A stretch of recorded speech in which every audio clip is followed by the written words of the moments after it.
Okie dokie, looks like we're up. We're live. How you doing today? Hello, Rav. Pleasant to see you. As always, we're back in Three Kingdoms with our Windshoe campaign, trying to wrap this up. Get some of these campaigns done. Don't know if you've seen it yet or if you have much interest for it. I assume you do because you watch some of my Warhammer 2 stuff, but the Grom, the Paunch, and that pointy-eared fellow, their trailer was released today for Warhammer 2. It looks pretty fun. I'm really excited that Grom is making it into Warhammer 2. I can't wait to play it. And I love greenskins, so I want to get some campaigns done so I can pick up at least one, maybe two campaigns when that drops. Probably both greenskin campaigns, knowing me. Let's see here. Catching up in chat. We're just talking about the history of this campaign. Windshoe died way before his prime. Yeah, I think he was only in his 50s, maybe. And his hated regent, Yang Hong, takes over. And then the normal heir, our son, he had died. And then after the regent dies, Wen on Yang, the seemingly ineffectual daughter, takes over and has element to that. I think it was just because he lowered construction time by 2 and I needed it at the time. I think that's why I picked Yang Hong, if I can remember right. Gosh, it's been so long. Okay, catching up on current events here. Let's see. It is the autumn of 226, turned 182. So a little bit late in the campaign. Most of my campaigns for Three Kingdoms seem to go about 200 turns or so. So I think we're getting towards the end there. Sun Tzu is probably going to end around 150 if we're not there already. Lu Bu left our coalition. Kingdom of Liang requested Duchy of Song join their war against Zhang Jiang. And I think we made peace with Kingdom of Liang in this campaign. We have a new armor. And then, yeah, rebellion imminent in Ping Yuan. Okay, we'll keep an eye out for that. I can turn off taxes for a couple turns here, and then we'd be fine. We have our taxes cranked up all the way. I could lower taxes overall as well. We have some people returning from assignments, agricultural exploitation. So our food is going to drop, but I mean, it's 126 right now, so I'm not worried about that. Reward the filial and incorrupt. What is our corruption in Nanyang? Our corruption is overall going down, so we may not need to send people back out for that. Relationship loss. I'm not going to worry about that. Here's our armor. It's a noble's leather. Authority-based. Character developments. Li Hui is able to be recruited. Do we have lots of surplus characters in this campaign? I'm pretty sure we have a few. We have a couple. We don't have much. I was recording for Yan by Hu yesterday. And in that campaign, I think we finally captured Kingdom of Shuhan's Emperor's Seat. That was a long battle. But I have so many armies deployed that my court is nearly empty. And I need to raise more armies than I could afford it. But I don't have characters. There's no characters in that campaign. Over here, Zhuge Ke was promoted, spying against Kingdom of Wu. Great. And we got those. And then we got lots of construction being completed. Let's go ahead and let's just go through these real quick. So the artisan workshops have been completed. And yes, this is the one where we want the building on the right. We have 11,000 earning almost 9,000 per turn. So let's go ahead and upgrade that. Nanyang private workshops. That's not this, is it? Is it? It is this. Okay, well, let's upgrade that. Get those bonuses going. Let's crank this economy up. Merchant warehouses. Which one is that? It's this one. So we're probably missing reforms here. And I think the one I would want is the this one here, 50% trade influence. Which reform are we missing? Because we can pick a reform in 2 turns. Way out here, huh? So we're nearly there. Plus this reform gives us 50% trade influence on top of what we would be getting from the buildings. We are getting 5,300 from trade, although it is a bit suspended. But our trade, you know, the trade that we have at Kingdom of Liang, that's going to disappear at some point. Don't know about Liu Zishu. Where are they at? How do they feel about us? That's our vassal. Yes, you're a vassal. Okay, so trade with them is going well. What was I looking at? I was looking at the buildings.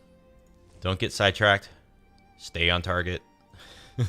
Every time I say stay on target, I hear it in the voice from Star Wars A New Hope at the end. Stay on target.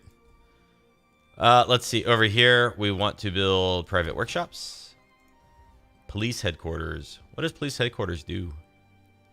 Is that garrison? Yes, that's garrison. Can't be upgraded right now. And a master lacquerware artisans. And this is Hanzhong. We just got this. We got this trading. We traded Kingdom of Liang for Hanzhong and the Toolmaker. That's what we did. So we're currently at peace with them. Let's go ahead and get our...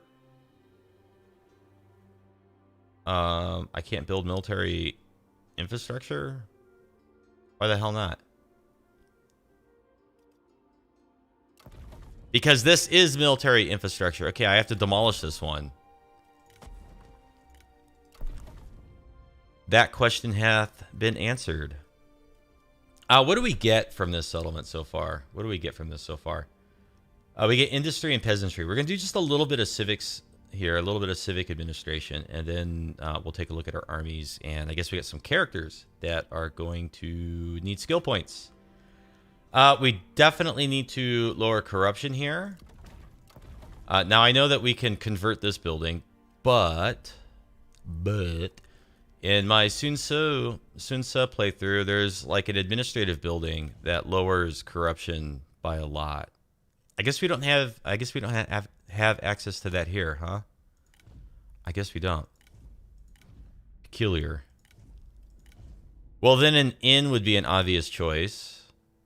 And possibly even a granary for the reserves, because this is bumping right up against Kingdom of Liang, and we do expect them to be hostile once again in the future and lay siege here, and the reserves will buy us... it'll buy us time if we need it to save the settlement, right? Because they'll have to siege longer. So I'm a big fan of the granaries. I love the granaries. They give you public order. They boost the reserves a little bit. And then in the other building slot, let's build an inn and just start working on that economic income. And then when this is done being demolished, we'll go ahead and build our garrison building. And are we able to shuffle the furniture here? What do we have? We got Sentinel and Vanguard. We have a strategist here, Bu Lianxi. And then over here we have strategists. Okay, you just move. Does she get along with everybody? She does not get along with... Okay, so she's not going to work in this army because she doesn't get along with them. So we would need a different strategist over here. I'd like to use strategists that get along with each other. What's going on over here? Darn it. Well, maybe we don't need a strategist then. Okay, maybe we'll do something different. But nobody gets along with them. Wow, these two are like a match made in heaven. They only get along with each other. Imagine that. Like, even this guy doesn't get along with them. How the hell do you know? You don't know them well enough. It's based off their traits. See, they've got traits that other people don't admire. Let's go look at their traits. Here's a bad one, vengeful. Solitary. Opposes criminality. Unsympathetic to the weak because she's stern. It's really, she's problematic. Okay, let's just go back in here though. We have plenty of our legitimacy, so we could recruit out of this pool here. And the question is can we get somebody that's not a spy? Because I have trust issues and everybody's a spy. I don't think this guy's a spy. Melee evasion. He's pretty good. He's not too old. Wang Ji. Welcome to the fold. Oh, he came with cataphracts. Yay, golf clap. I'm excited. And then we'll straighten that army up in just a minute. Now, over here, this is Cao Yanyu.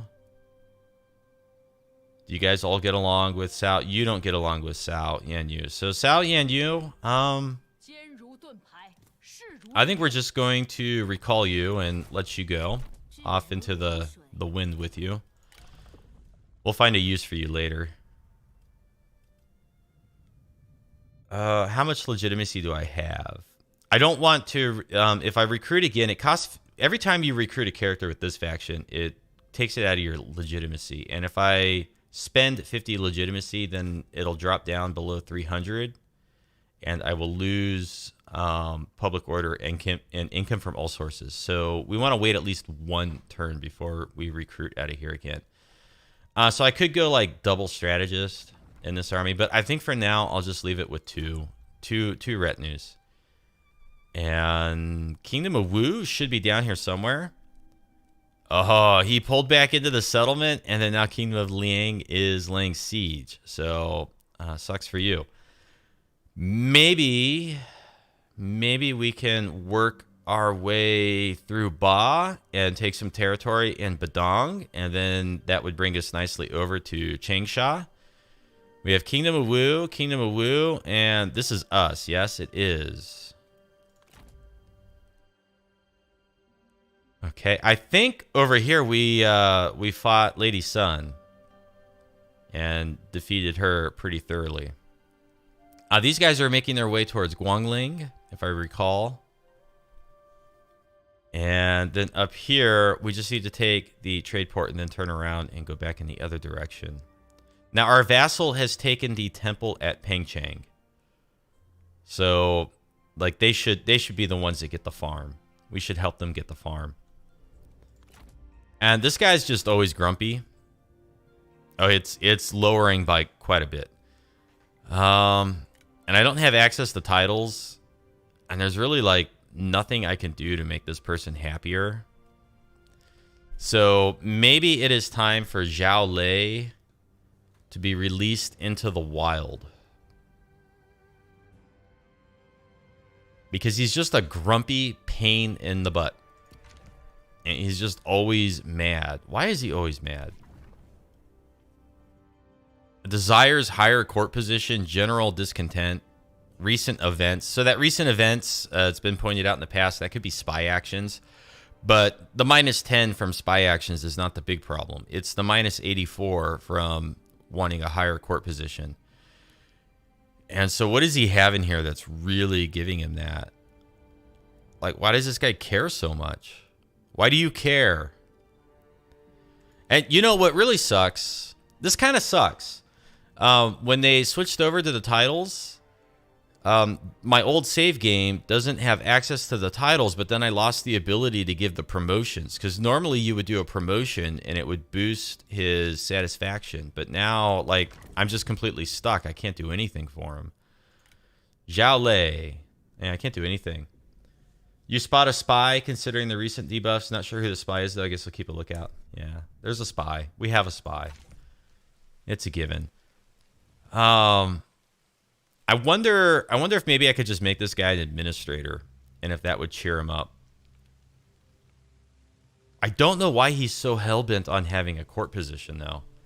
None of his traits, nothing in here says I need to be important. Nothing in here really says that. So why is he so angry about it? I do not know. But let's see if we can find somebody who is an administrator. Oh, Zhang Feng is not happy either. Well, damn it. And apparently Zhang Feng also requires a higher court position. Okay. Maybe the other way to do this is to look at our Prime Minister, Liu Huimin. And maybe we need to just focus on boosting satisfaction through the followers. If I have one. Okay, now where are you? You're on Sao Zhu Xiu. Now where is Sao? You're general.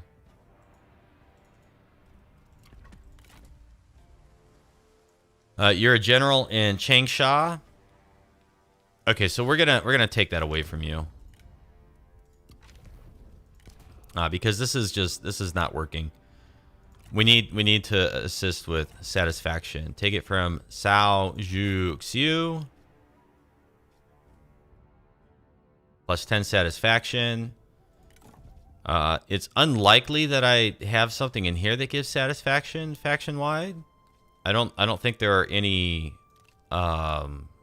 whatever this is, ancillaries that do, accessories is what they call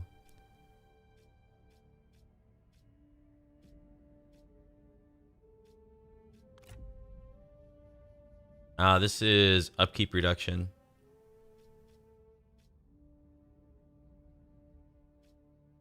This is on Win Pi.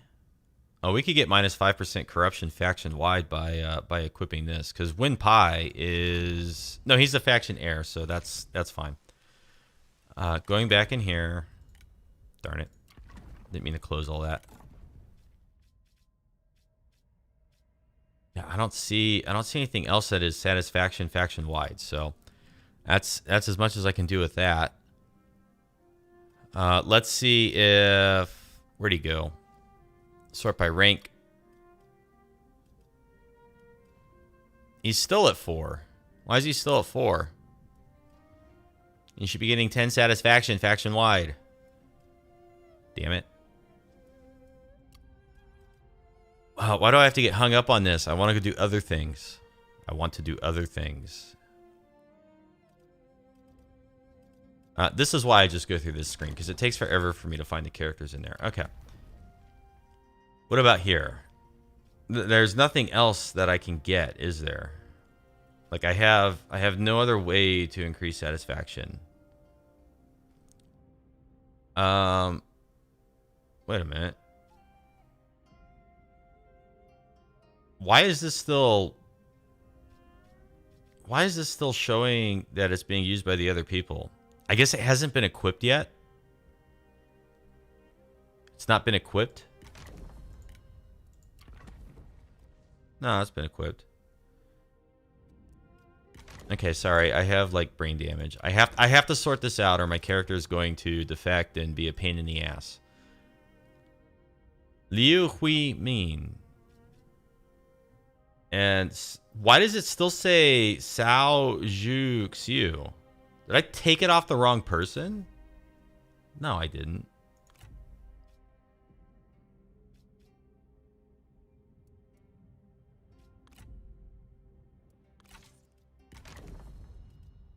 So then what does she have equipped?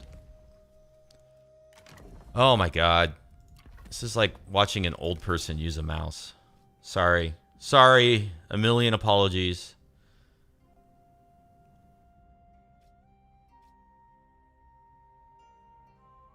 Okay, I thought I took it away from Sao Zhu Xiu. Remove it from her. And then I should be able to equip, yes? What is it doing?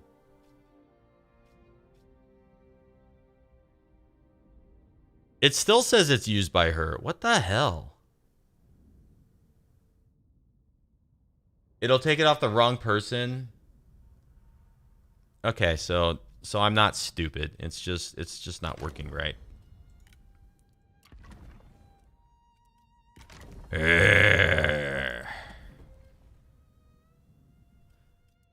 Okay, you know what? I'm over it. Go ahead and defect. I'll just kill you afterwards. Where the hell am I? I'm up in the top of the map. Oh, bummer. Well, now he's at 0. Damn it, Three Kingdoms. Creative Assembly. You guys, you took away my ability to promote people and make them happy, and you didn't give me the new one. That's kind of irritating. It happens. Okay, it happens. Zhao Lei. Well, at least he can come up and he can help us. He can help us still take this, right? But Zhao Lei is going to leave. Yeah, there we go. Everyone just left the stream while I was screwing around with that.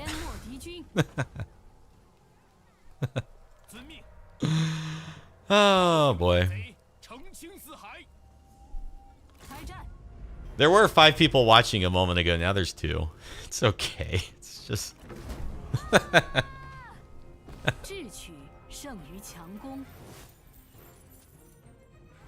Because who wants to watch you fart around in the game's interface looking like a moron? Nobody. Nobody wants to see that.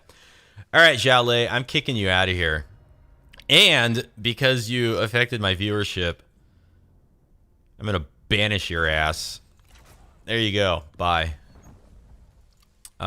Somebody... Wait. It said he became a rebel? No, he didn't become a rebel. I kicked him out. He did not rebel. It looks like a couple other people are going to leave as well. So Lun Shu, where are you at? Because you're going to leave, right? You're not going to hang around. Oh, gosh. Just what a pickle. What a pickle.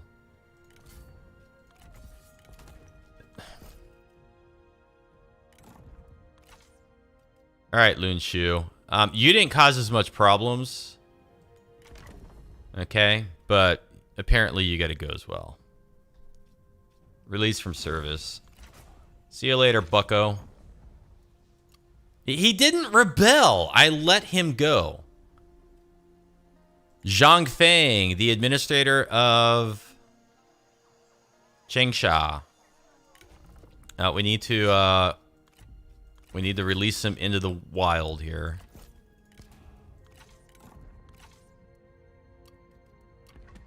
That's going to open up an administrator's slot. Zhang Feng, grant independence.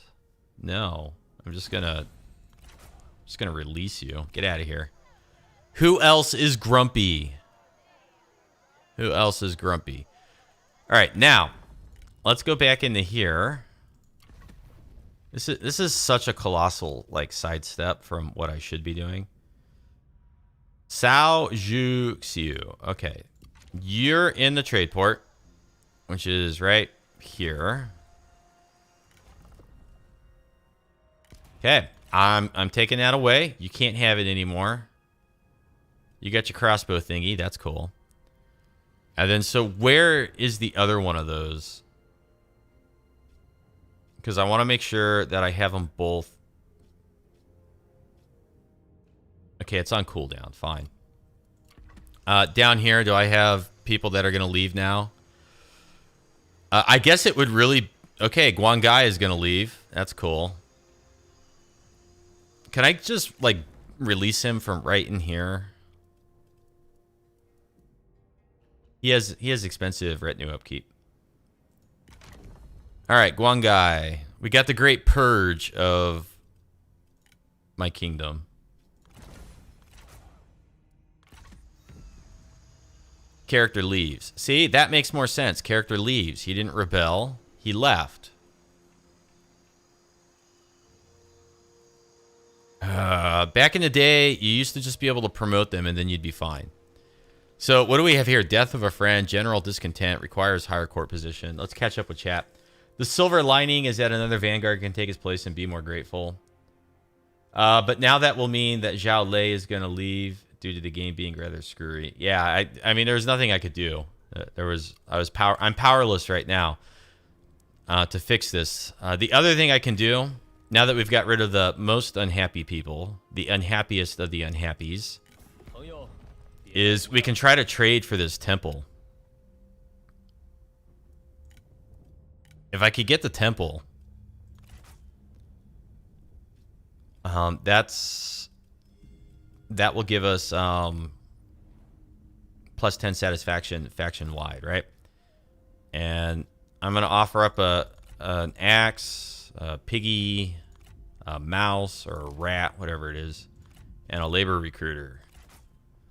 Okay, now we just need to come up with a little bit more. They got food, they got money. At least I can have armies that aren't going to complain anymore. Yeah, seriously. Okay, I got lots of food. Let's just, like, throw 25 food into this deal. I need to come up with 10 more. So, okay, maybe I get rid of 2 of those. No, not territory. Trade ancillaries.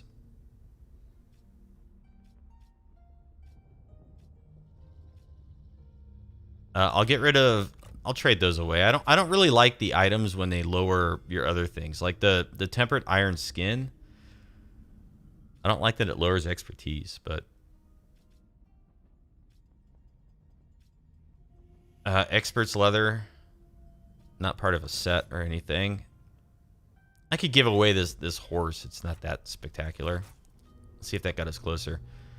Let's make regular payments.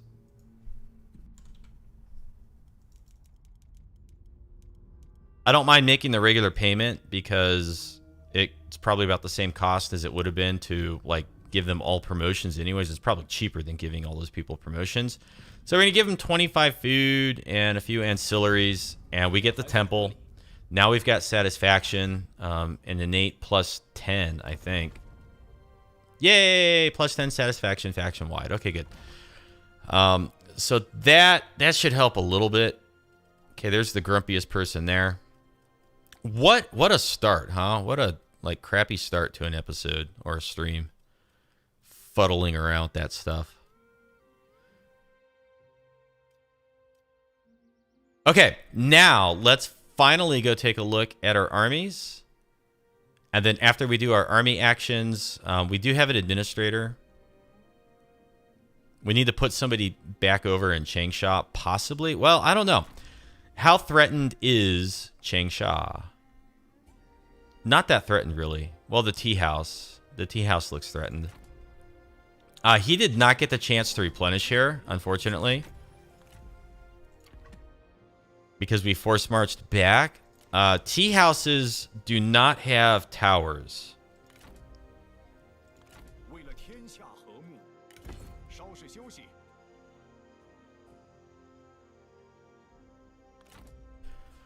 What kind of army is this? This is Ding Yi from Kingdom of Wu.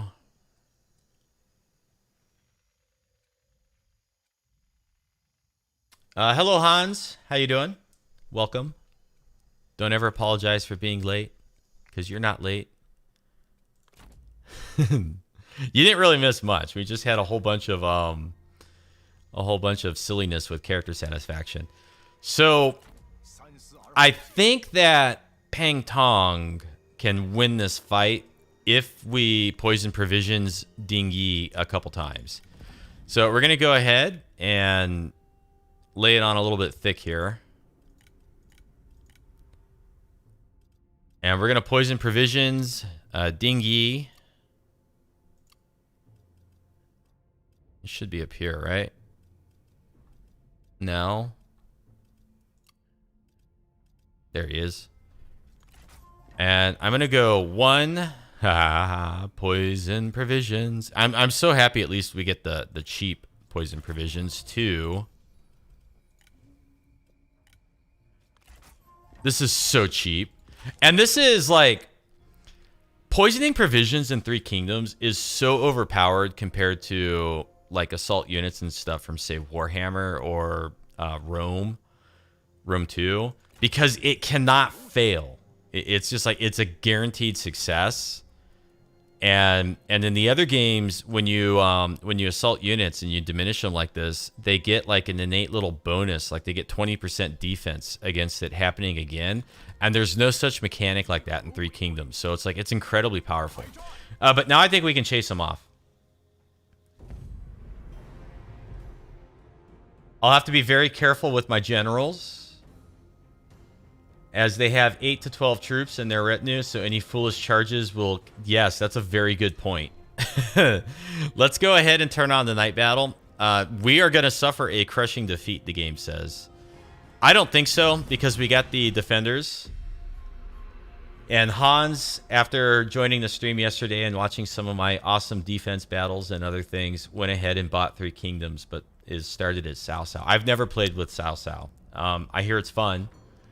Good luck to you. I hope that you enjoy it.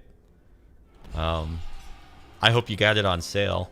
I always hope that people buy things on sale. I'm a patient gamer. I'm a huge subscriber to the philosophy of patient gaming. Back in my youth, when I was a younger person, I bought lots of things on release. and I suffered many times being an early adopter of games. Oh man, we are incredibly depleted here. We are incredibly depleted. Oh gosh, maybe we can't win this fight. Maybe we can't win. I don't know. This is going to be tricky. Our tower will probably get more kills than most of our other stuff. I'm going to put the oil there. Oh boy, our generals are...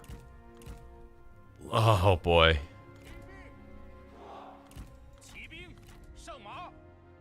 Alright, we're going to have some suicidal cavalry in this battle. There's no ifs, ands, or buts about that.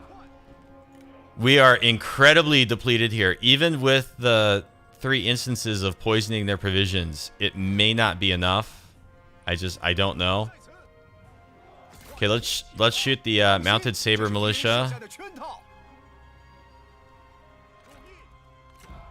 I cannot be taking any missile fire, so I'm going to aim at the archer militia right there. Oh god. This is this is as wide as our unit can go. Oh dear. What have I done? What have I done?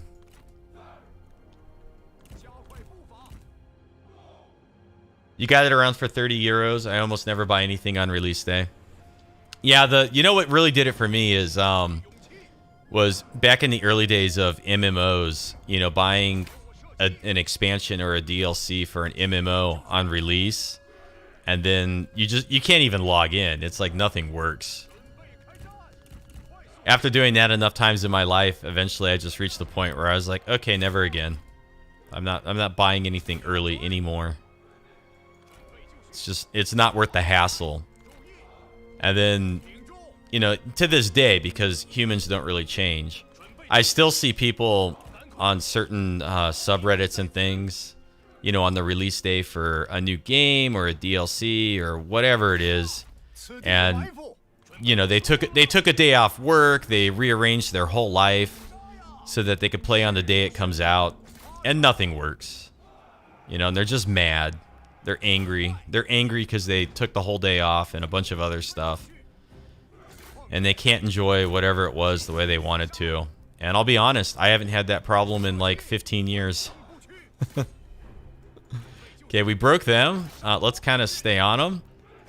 Maybe we'll get lucky and shatter these guys before they get us there.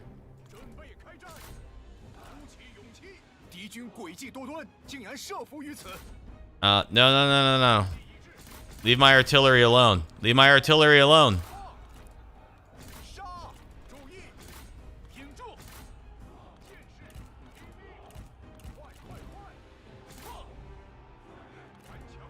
Let's get that unit right there.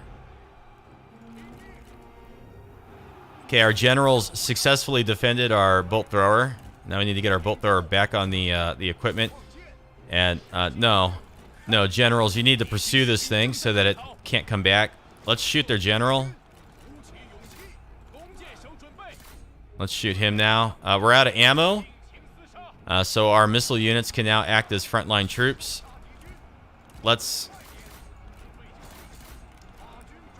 They're just chasing these units, so let's just draw them in front of all the fire here. I think we've got this. I don't think any of our generals have died yet. Okay, we need to come out on the side so we can shoot this unit. And we need to come out. We need to shoot Ding Yi.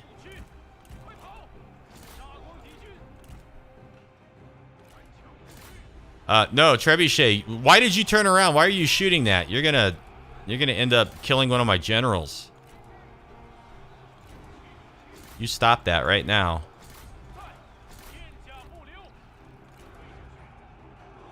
All right, I think we've got it.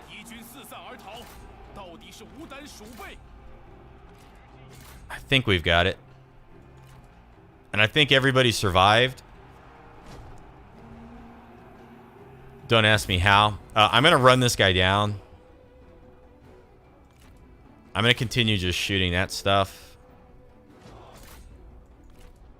And I'm going to run this stuff down. I'm just going to speed it up and let our units run things down while I catch up with chat. You're pretty sure the fledgling Phoenix, Pang Tong, will do fine. He was very intelligent first time, so as long as you remain relatively cautious, I should be okay. He will need a well-deserved rest afterwards. Perhaps a holiday at the tea house with the highest quality tea and a nice chair to relax in with the sun shining on his face. He could do a little bit of farming. He could be Thanos. My gosh, that was close, and I don't know if they can survive another encounter like that. That was supposed to be a loss on auto resolve. Yes, crushing defeat. Do not trust auto resolve. Auto resolve lies. Easily the best advice I can give to anybody that wants to be more successful in their campaigns is 1, get better at fighting your battles, and then 2, fight every single battle. That's like the #1 thing you can do to make your campaigns go better. Is always fight your battles. This is a little unfortunate because now he's way out of position. Oh dear. Force marched. This guy can get there. And this guy can open up the fight. So we're not done with Ding Yi. We need to go back into our spy actions. And we need to falsify marching orders and diminish... No. We need to diminish the range of Cao Chun.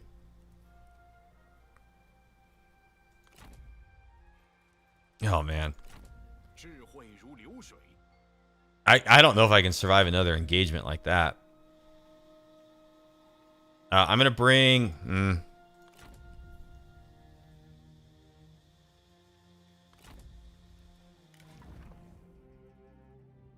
I'm looking in here to see if they have night battles.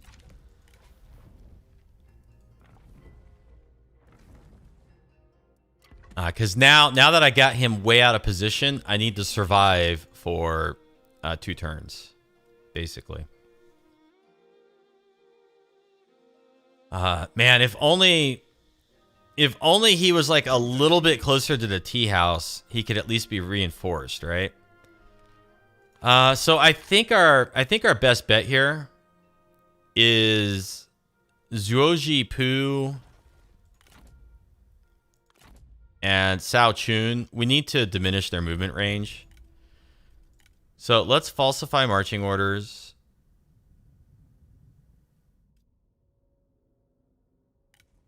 Falsify marching orders and... Okay, Zhuoji Pu is 1.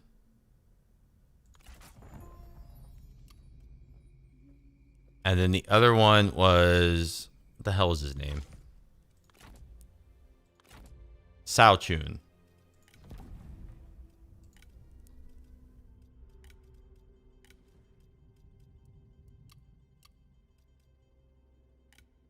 Okay.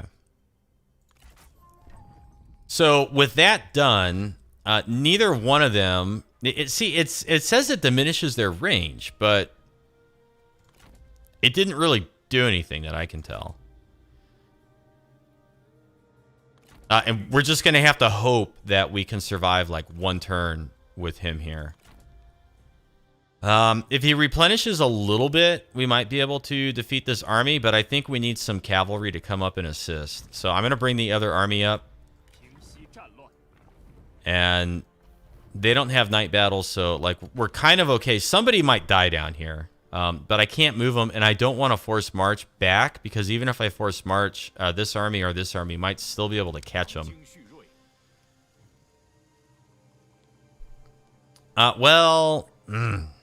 But if I force march, I lose the replenishment. And this guy's army, if I don't replenish, is just worthless to me. So I feel like the risk is worth it here. And if they attack us, we just decide then and there if we think we can win, and if we can't, we try to retreat. And I don't think we really make our odds any worse by doing it that way. Okay, now back here. Do we have night battles? We have night battles when Anyang has night battles. This is our spy, so darn. This is our spy. Can we just move straight through and attack? No. So I think what we need to do here is we just need to ambush next to the trade port. We'll replenish. If they come up and attack it, we'll probably get the ambush. We want to make sure that we don't kill Yang Huai. This other army, though, we can kill everybody. Did I check out the new Warhammer 2 trailer? Yes, I did. I did see it. Very excited for Grom the Paunch, Greenskins. I definitely know I will be playing a Grom the Paunch campaign. Like, that's a given. And then I might do another Greenskin campaign. And I think Azag the Slaughterer has a new start position. So I might try Grom and then Azag. But I also really like Wurzag. So I might do Wurzag. But I don't know. I've never played Azag. So that might be fun. And I don't know if I'm going to be doing those on Mortal Empires or Vortex. So if you guys have any thoughts or opinions on that, feel free to let me know. I'll certainly weigh it in with my decision. Okay. Let's go over here. The only thing I'm bummed about, I also looked at all the new units. I'm glad that we got now like River and Stone Trolls. We got Snotling Pump Wagons. I don't know what the giant idol thing is. I never saw that in any of the army books that I had. So it must have been introduced after I stopped collecting the Greenskin army books. I'm still a little bit bummed that we don't have Squig Riders, though. I'd really like Squig Riders. I'm just hoping one day there's a future Greenskin something or other that flushes out some of the missing Goblin units. I want Forest Goblins. I want Spider Riders to climb walls and sieges. That would be awesome. I doubt they'd ever do that. But I really, really want Squig Riders. I want Squigs, damn it. Squig Riders. Okay. Armies that haven't moved yet. Let's get back to this. Armies that haven't moved. So, this army has been successful multiple times, just ambushing right here in range of the trade port. So, you know what? Don't change what works. We'll just keep at that. And then Kingdom of Wu looks like they're going to come and maybe take our fishing port. Or maybe they're going a little bit north up towards Longia. I'm not really sure. Not really sure what the game plan is. Let's... Gosh, this army, it needs one more person in it. And then Ma Chao's army needs to be split, right? So here's what I'm thinking. Oh, you don't get along with each other, huh? And you don't get along with anybody out here. You get along with nobody. Oh, God, none of you people get along. The hell's wrong with all of you? He gets along with Lady Fang. So Ma Chao and Lady Fang can run around together. The other people, though. Okay, so let's put Ma Chao in. This guy will come out. Okay, so now Lady Fang and Ma Chao are together. These guys hate each other. That's fine. I can't force march. I just used up all my movement. And let's go ahead and get Zeal for the melee damage and all that good stuff. So we need somebody. We need somebody in here. Who can I get?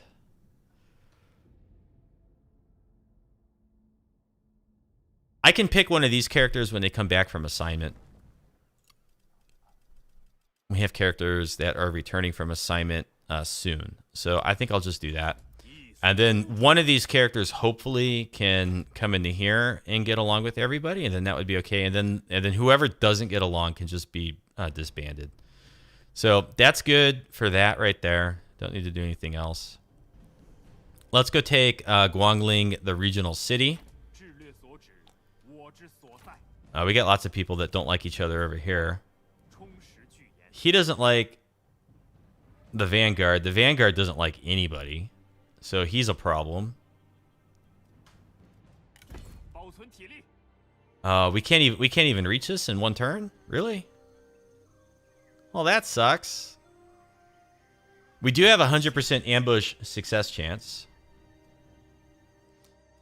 And Yeah, so Hans, here's something you got to look out for. Sometimes this little display, when it says you only need like 25% of your movement range left to assume a stance, sometimes it wigs out.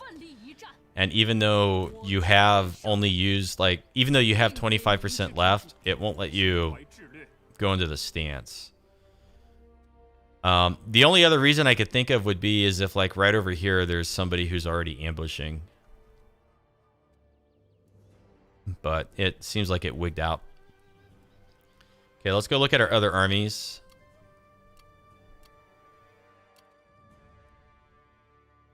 Okay, they're ambushing.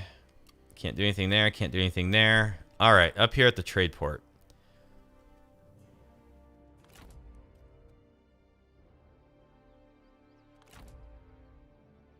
Oh, really? We don't have a spy over here. Since what's your game plan? Where do you think you're going? Well, I think this army can probably defeat Sun Ce.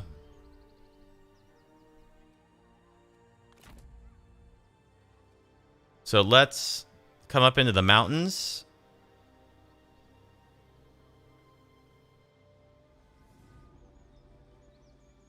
Uh, 28% of my movement range left over. You've been raging at that. Usually you reload the turn. It happens most often in, at least in the Warhammer. It doesn't happen as much in Three Kingdoms, but it happens in Warhammer when you have an agent that boosts movement range in the army. So if you add an agent in the army that boosts movement range, before you move the army and go into a stance, then what you want to do is take the agent out, move, go into a stance, and then put the agent back in, and then you won't have that problem. But it's really stupid. It's annoying.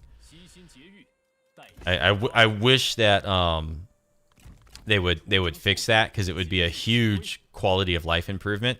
Okay, I'm going to put the weaker army in the trade port, and then the other army's ambushing and will come on as reinforcements. Both these armies need to replenish just a little bit, so I want to give them a chance to do that. And then we have these armies over here, which we kind of merged units, and we're still recruiting.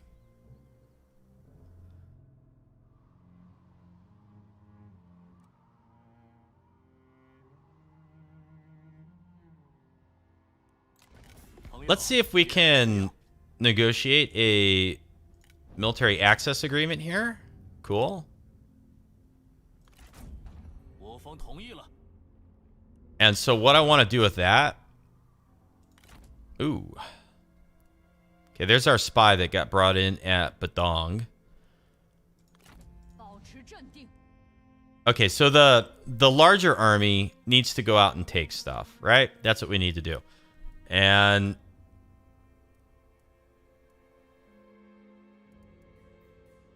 I think we're just going to end up being cavalry and infantry here.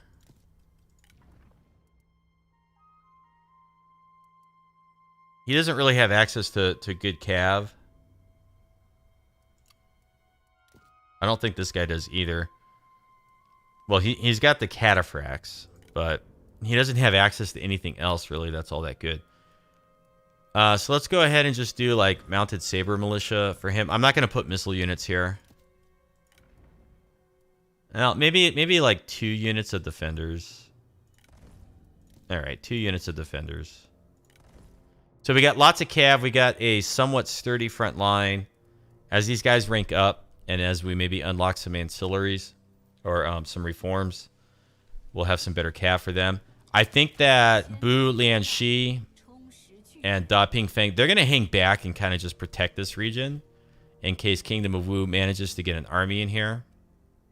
Otherwise, this army, I want to bring them out and maybe try to take some territory in Badong, I think. So is that pretty much everybody? I think it is. I think it is. Let's look at some of our buildings that we can do, and let's focus on settlements. Rebellion imminent up here. I really don't want to take the time to go kill a rebellion.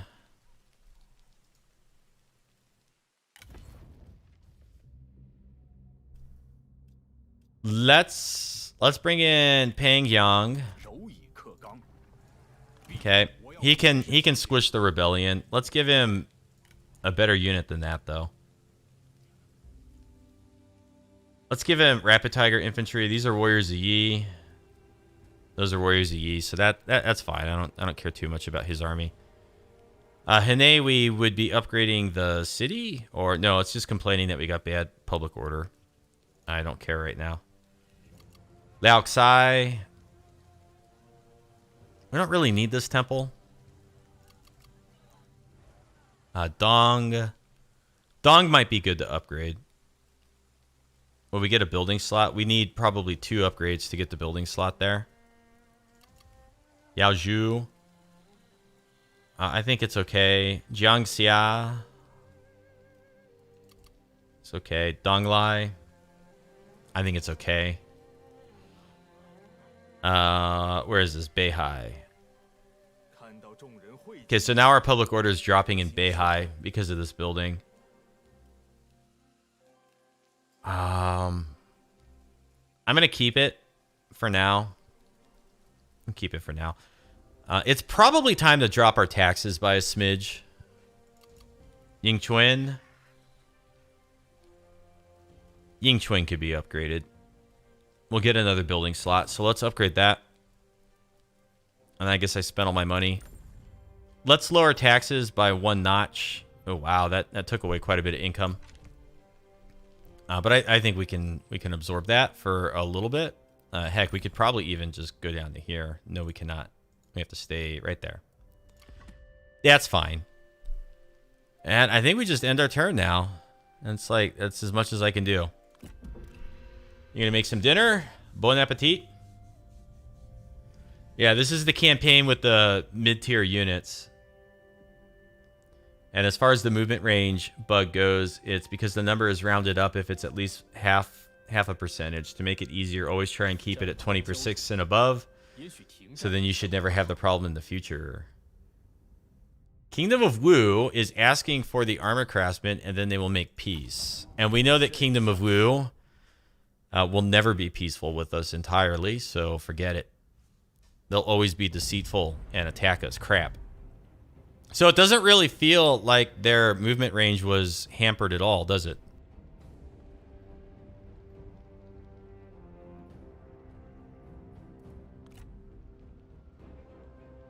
We're gonna have to retreat. I don't really have a choice. And we're gonna have to hope that we move far enough that they can't reach us. That's all there is to it. I think we're okay. I think we made it.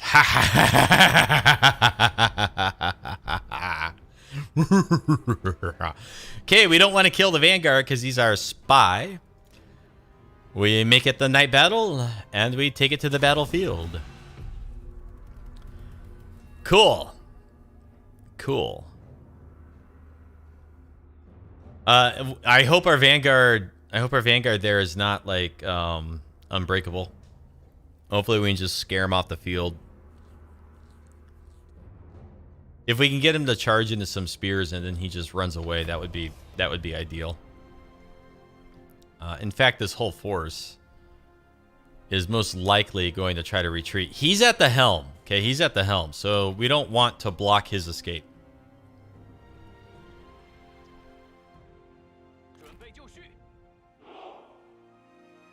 Where do we have more of a hill? I'm thinking like right here. Here's our hill.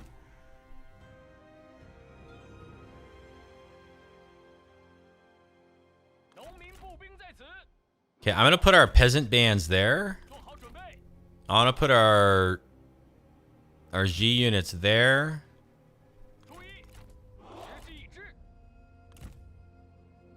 I thought I had more sword units than that. No. Okay, so there's kind of a big gap in here. Here's what we can do with the gap. We can put some cavalry units to countercharge out. Guard mode off on all of our cav, by the way. And okay, here's a fun twist of fate. We'll have our faction leader. This is our faction leader. We're going to have her, if he doesn't try to escape, if he wants to fight us, we're going to have our faction leader engage him in combat. And then if she breaks him, he just somehow escapes the field, right? There you go. There's our little roleplay aspect there. We'll bring our champion back here. Who are you? Our champion will come back here, and if we need to, we'll charge straight into her and kill her. And then we got a couple units that can maybe play pursuit. I don't know. Let's put them back up there. They're hidden. We'll put the other units back up there too. And our other commander will just hang back over here in case our faction leader needs the reinforcements. And then that leaves our missiles. We have lots of crossbows. Crossbows do great damage for us.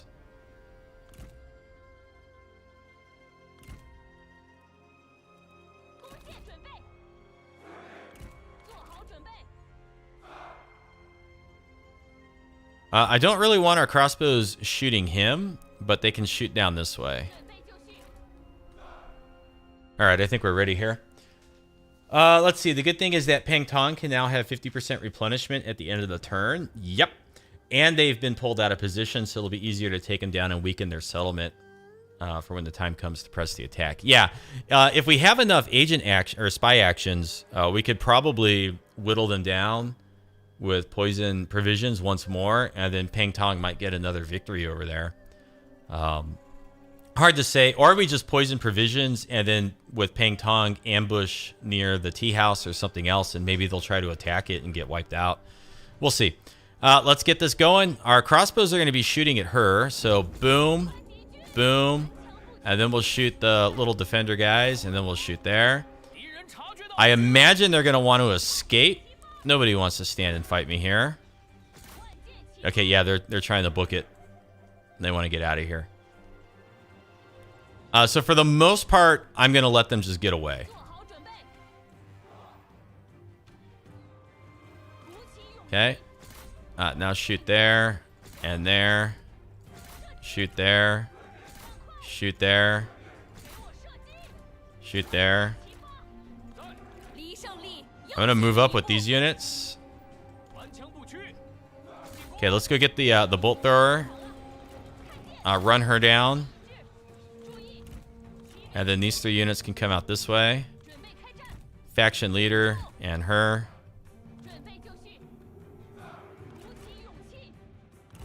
Let's come up. Come up. Run that down. Avoid that. Run it down. Run that down. Run that down. Run that down.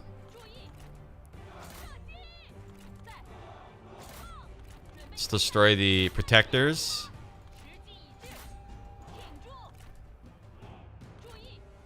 Okay, run down the G unit.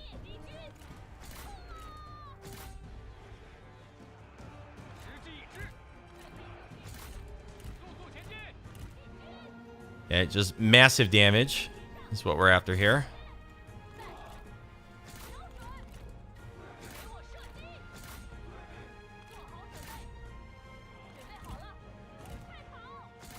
I'm gonna wipe out as much as we can. Go run that down. Mercenary infantry.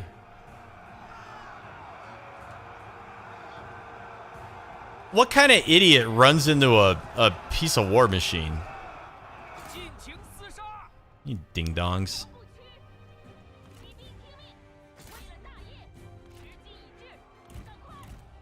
Okay. Yeah, we know it's a victory. We've known that for a while. Run that down. Run that down. We're going to annihilate what's left of this army. We're going to run it all down. No mercy here. Run that down. She's going to escape. Run all of that down. Go get on that. We can help over here at the mercenary infantry. So this is good. Our spy escaped. The army is just completely wiped out. Like almost every single one of their units should require 2 turns before they even start replenishing. So that's a major blow. That's a major blow. And then because we're in our territory, we will replenish. And we might be able to come out and attack the other army that's in the river. So that was great. That was great.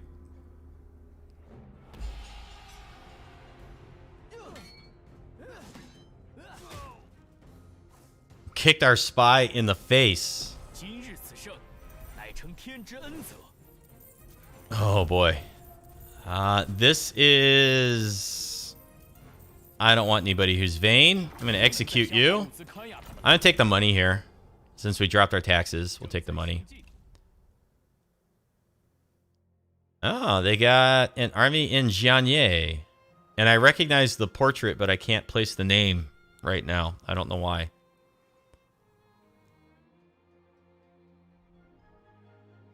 So what's the play here, Kingdom of Wu?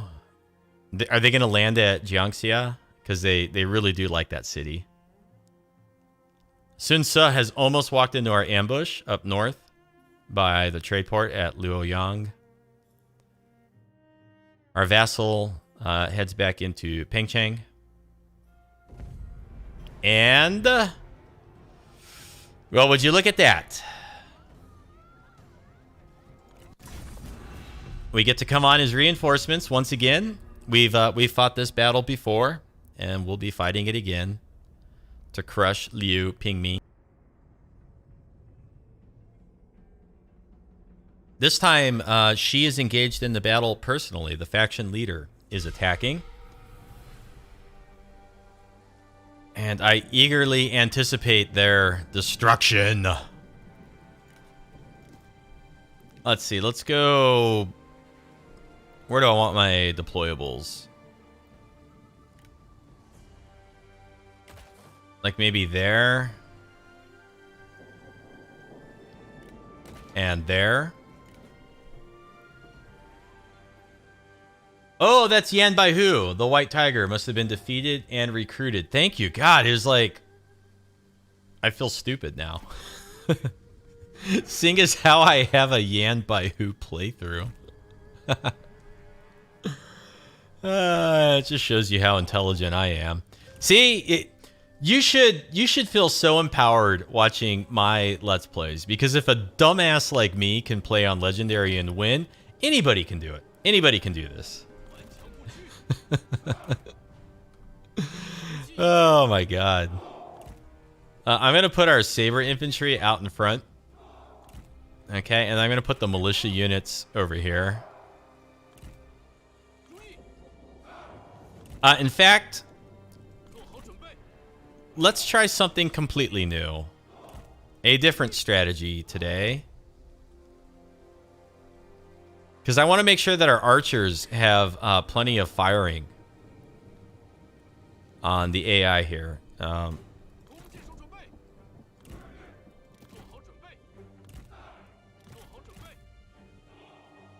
Okay, so our reinforcements are coming on there. I want to have the archers like filter out behind. So we'll go archer and archer. And then we'll do militia, militia. And then archer captains. So I guess our little barricade, it doesn't really even need to be there. I'll put it, you know what, I'll put it right here. That's where the barricade will go. No Pearl Dragons this time. It's a genuine peasant band. That's good.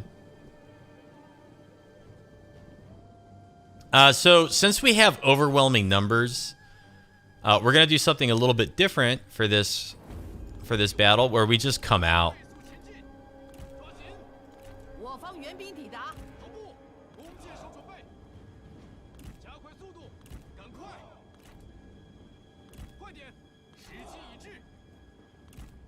Okay.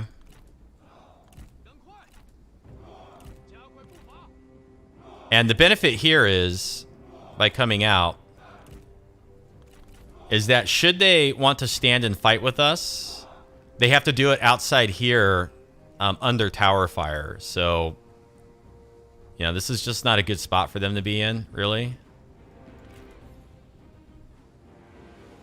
And they're starting to regroup over there. They're regrouping outside range of our towers, which is smart.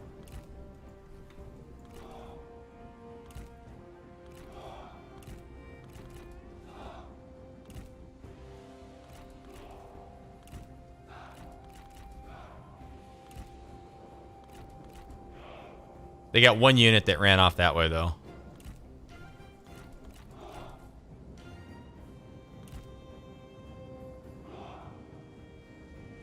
Okay, can the rest of you make it here, please? Once our archers start opening fire, it's gonna be a slaughter over here.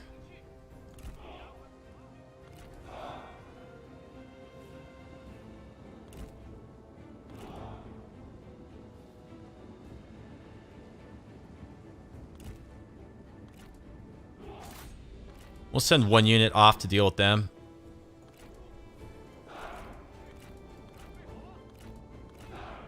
Guard mode off on all that.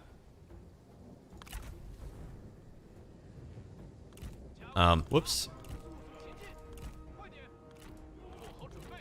I guess I should pay more attention over here.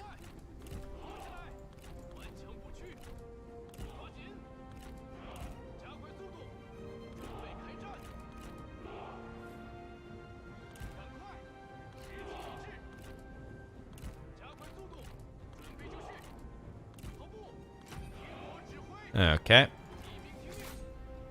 No, shoot. Shoot. Shoot.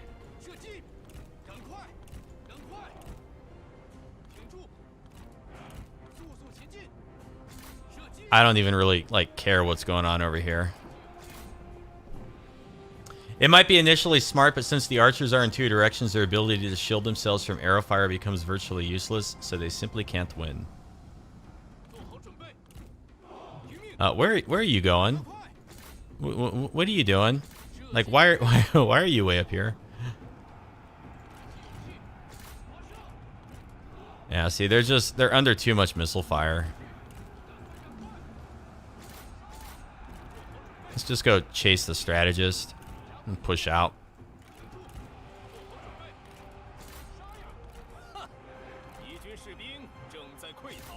Shoot these G units here.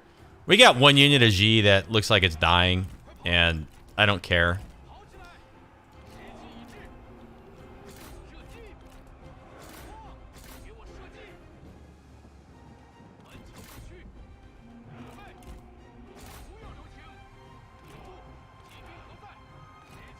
You know what's really missing from these games? I've wanted this for a while, and it would be awesome if we could get it. Hold that thought real quick. Here's what I'd like to be able to do in Three Kingdoms. I would like to have a modifier key that does a sub-selection of your current selection. And so what I mean by that is if you do a box select, I'd like to do like Shift F5, and then it just selects all the infantry out of the current selection so that you don't have to like try to click on these little circles. That would make my life so much easier. You know, this army of theirs is actually not doing half bad against us. Of course, I'm not really playing that great either. Shoot the sentinel.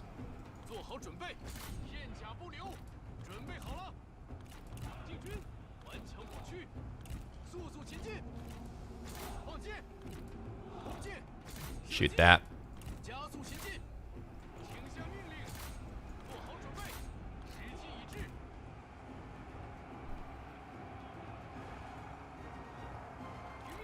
Yeah, we're going to take a few extra casualties than we really need to on this, but it's okay. It's just they don't have anything else coming immediately behind this army, so I'm really not that worried about it.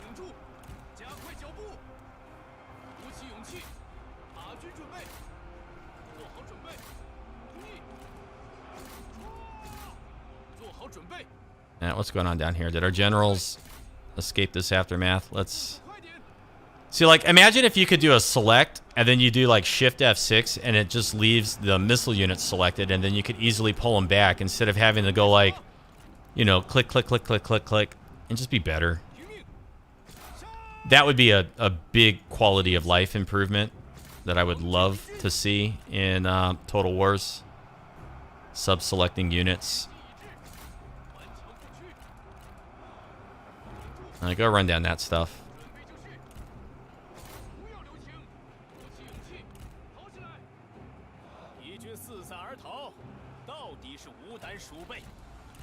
Okay, I think all that broke. Let's go get the spear guards over here.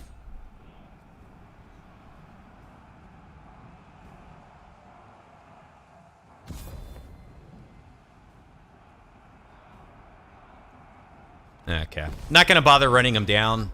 They're in our territory. We replenish. We go wipe them out next turn. Doesn't matter. And really, this army's one job is to protect this trade port, because the AI seems to really have eyes for this trade port. They keep coming over here. We will take the replenishment, though, since we were a wee bit sloppy there. The royal we. You're all included.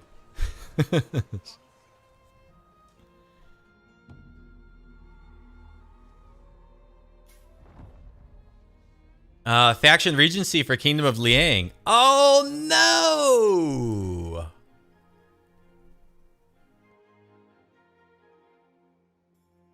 Oh, no, never mind. I got my... Okay. I thought for a second it was Kingdom of Wu and that we weren't going to get a fight Sun Ce. But we are going to get to fight Sun Ce after all. No, that was Kingdom of Liang. And let's not forget that Ma Chao is part of our faction. So we robbed Kingdom of Liang of their rightful heir. So they ended up with somebody else different instead. Lu Bu signs peace treaty with Kingdom of Wu. Kingdom of Liang requested Duchy of Song to join their war against Lu Bu. A noble birth, Huang Yingying and Ren Zhen. So you got a couple of those. More people coming back from assignments. So you can see our food production has dropped quite a bit from that. That's okay. Sao Yan Yu is ready for duty. I don't worry about the relationships being lost or gained. We looked at the diplomacy. So who was it again? Tuoba Ying Bao. That's interesting. So it's not even a Mao family member that took over the faction. It's somebody else entirely. Army reports. So what does the family tree for them look like if we go look at it now?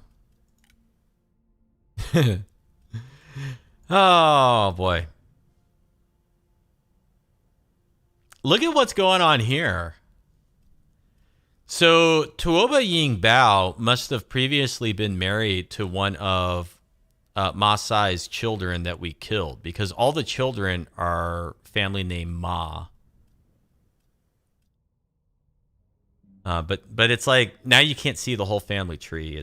I wish that they would go back in and like I should still be able to see Ma Chao's entire family tree. I hate that I can't. Let's see what we got here. Looks like they're going to attack the trade port again. Going to be another battle. Yeah. I noticed this goes all the way back to Shogun 2. Because in Shogun 2, once you hit Realm Divide, right, you get like overwhelmed by armies trying to come back. But I noticed in Shogun 2 that the AI like always settles in on one settlement. It's like the AI is calculated that is the settlement they have to take, and then it's like they just always go back after that same settlement over and over and over again. So we're seeing a little bit of that in Three Kingdoms, like throughout this campaign. Earlier in this campaign, I think it was Jiangxia, like Kingdom of Wu, was just pouring everything they had at Jiangxia. So all we needed to do is make sure that we kept enough defenses here and used ambushes and fought carefully, and we were basically able to repel the entire Kingdom of Wu because we kept winning the battles over here at Jiangxia. They're not focused so much on Jiangxia anymore, although maybe this army is heading that way. I don't know. But they are definitely focused on the trade port here. They keep, both Liu Pingming and Kingdom of Wu, they keep sending armies down here to this trade port. So you can see that same behavior. It's the AI, it based on your kingdom, it will evaluate the weak point or the point that it thinks it needs to take, and then it just keeps going for it.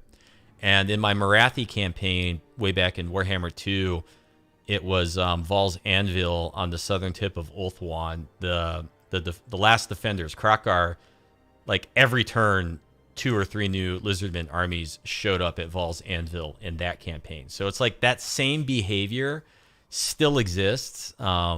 If the game developers of Creative Assembly really wanted to make the AI a little bit harder and unpredictable, what they would do is once the AI decides it wants to take a certain territory, like it would do it, but put a cap on it of like 2 to 3 turns and then randomize a new location. And that would make it really hard for you as a player to defend your territory, I think, because it would become a little bit less predictable. In any case, back to the game here. Let's look at what we can do down here, or should we look at our buildings first? Our income's not quite as high, so I think what we should do is we should look at what we can do down here, see what kind of post-battle loot we get, and then look at our buildings. And I forgot to assign an administrator last turn, but I'm kind of not in a hurry to assign an administrator right now because we're still shuffling our armies around, and I want to see, like, do we need an administrator to act as a garrison here? Or can we assign an administrator but still use them in an army? So I'm going to wait till I get my armies situated first before I do administrators. We have night battles. We have night battles. And we also want to...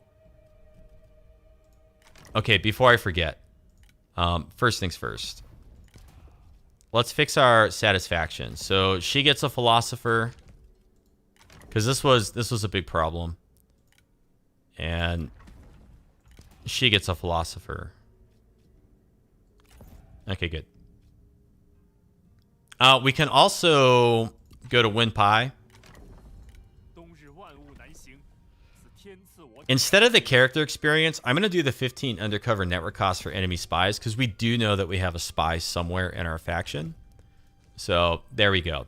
Satisfaction should be slightly better now. Okay, so the lowest up there is 50. Lowest down here is 50. None of our spies are so satisfied that they're going to defect. We get so many spies. And then as long as we're looking at our character panel, let's just go ahead and Dongzhong. Okay, so he's over here. Conscription or melee damage for all shock cavalry. Yeah, I think I want that. We got to get better cavalry at some point. Win on Yang, aged 54. Zeal for her army. She's over by the Changsha trade port. Yes. Yes, yes. Okay, that takes care of that. Now, let's go look at what we can do at Changsha with our 2 armies here. She is like... Is she just way out of position? Is this all Kingdom of Wu? Yeah, so she can't even replenish. This army should just turn around and go home. Really. Alright, I think we can win this battle? This army is completely full. Our army is not. What we can do...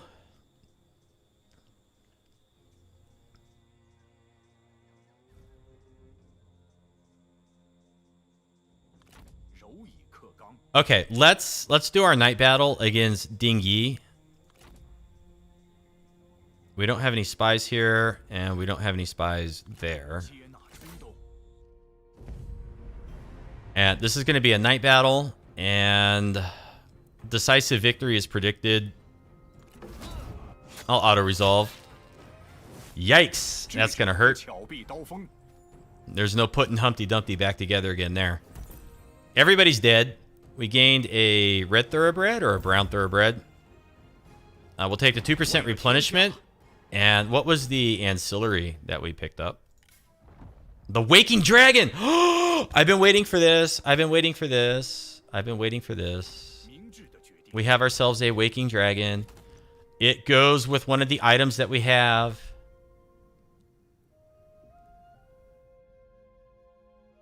The Black Dragon. No, I thought we had it. I thought we had the other one. Am I thinking of a different campaign then? I might be. Darn.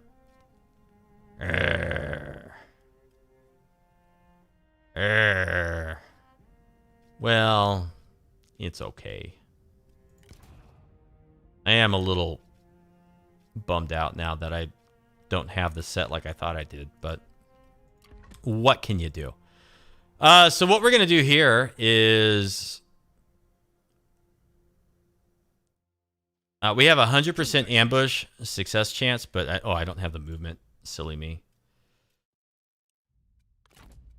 Do they have night battles? Oh dear, they have night battles.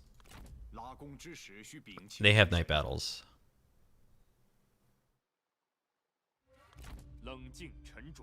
So what we need to do is this guy's going to pull back into our armor craftsman.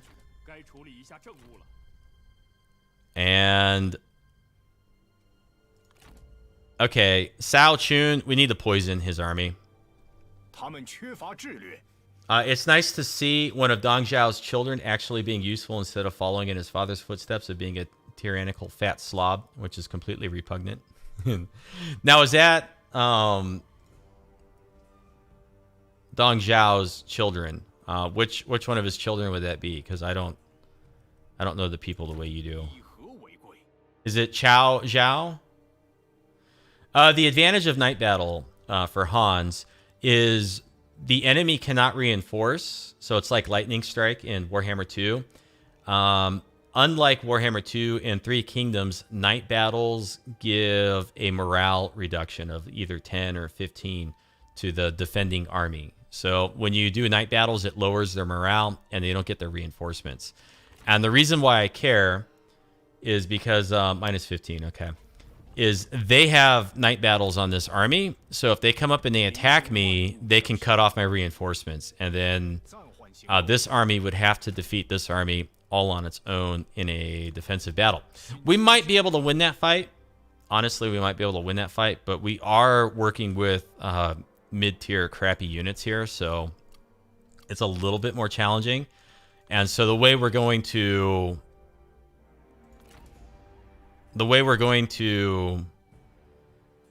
incentivize them not to attack us is we're going to poison provisions on Cao Chun. So let's go ahead and build our undercover network a couple times.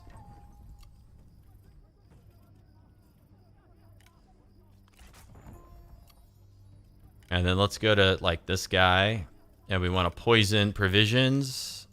I'm going to lay it on thick here. Cao Chun. 1, 2, 3,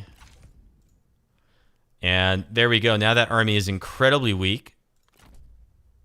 This army, they could still initiate an attack, but in order to cut off the tea house, they'd have to do night battles. And then this army may not be able to reinforce. But we can also go to Diao Yi. Let's go to Diao Yi. And let's get him too. However, we're not going to lay it on quite as thick. Diao Yi is just going to get 2 instances of poison provisions. And so what that does for us is they're just going to want to sit here and replenish. This army should pull back to replenish. And then by the time they're ready, we can set up an ambush with a full-strength army down here. Dong Zhang came into our faction through political marriage. Is he in here? Dong Zhang.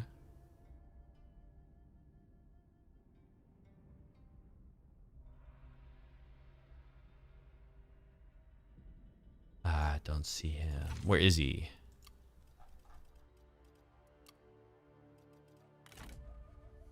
He's back up here. Okay. Back up here. Reminds you of the Skaven plague mechanic. Yeah. Yep. A lot of the features in the Total War games are very common because they're all built on the Warscape engine. Okay, so going off on a slight tangent here, there's a lot of times when you'll see people saying that Creative Assembly needs to abandon the Warscape engine. It's crap, blah, blah, blah, blah, blah. But their engine is very configurable, and they can always go in and replace subsets or sub-features of their engine without scrapping like the entire engine. So like one place where it usually gets brought up is with matched combat or combat animations.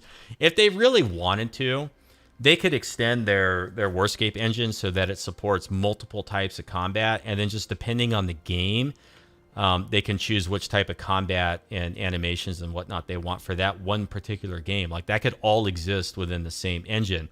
And a very good example of the features in the Warscape engine, from speaking as a programmer, this is like so obvious to me, and I don't know if it's obvious to players.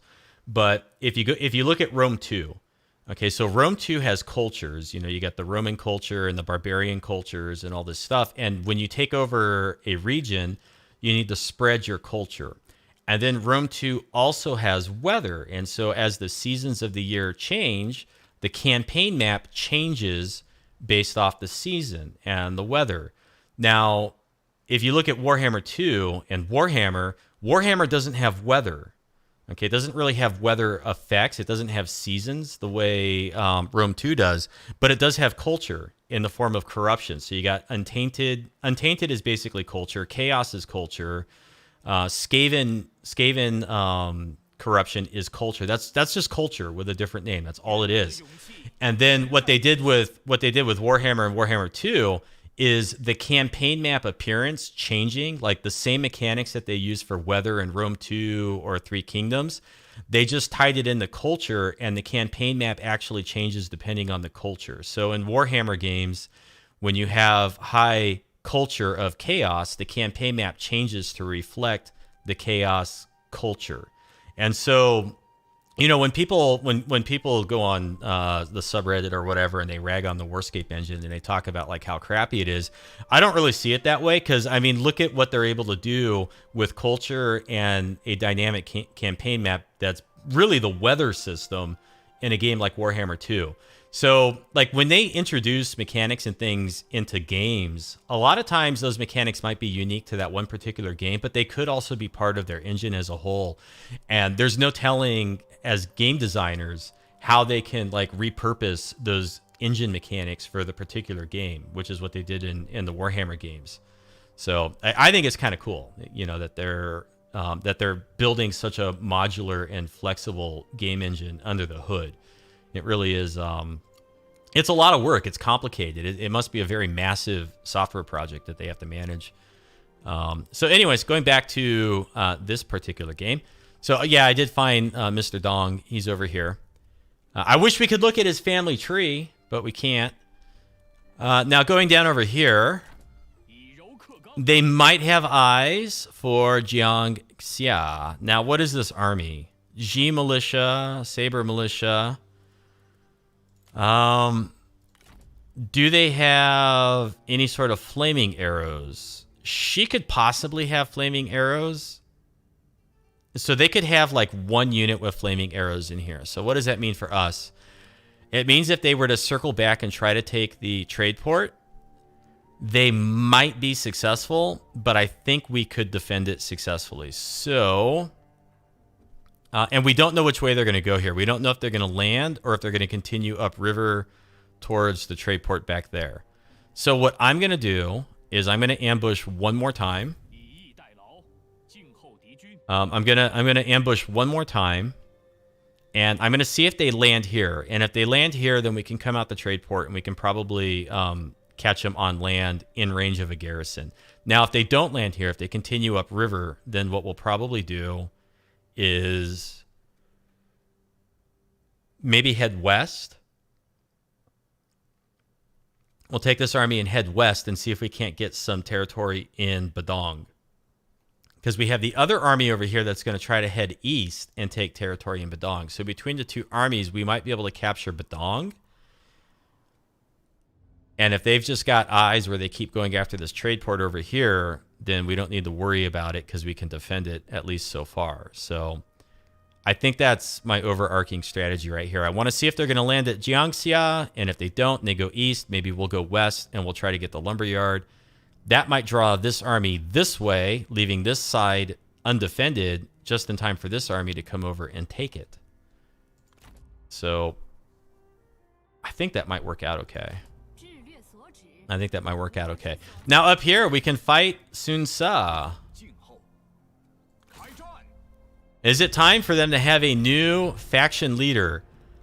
We could do night battles and weaken their morale, but they've already got a big disadvantage because they don't have artillery and we do, and they have to walk across the snow and they're slower. And I don't think we should do Sun Quan dirty like that. I think we should give them a fair shake and allow them to fight us. You do greatly appreciate the performance improvements on Three Kingdoms over Warhammer 2. It's like night and day. Some of it runs better. They did do a pass at end time performance in Warhammer and Mortal Empires, and it's noticeably improved, but still, as the faction or as the campaign wears on and there's a lot of armies and factions and stuff revealed, it still gets a little slow. I have been playing. I'm not playing it right now because I ended up losing the campaign. But I've been farting around. Can I click on that?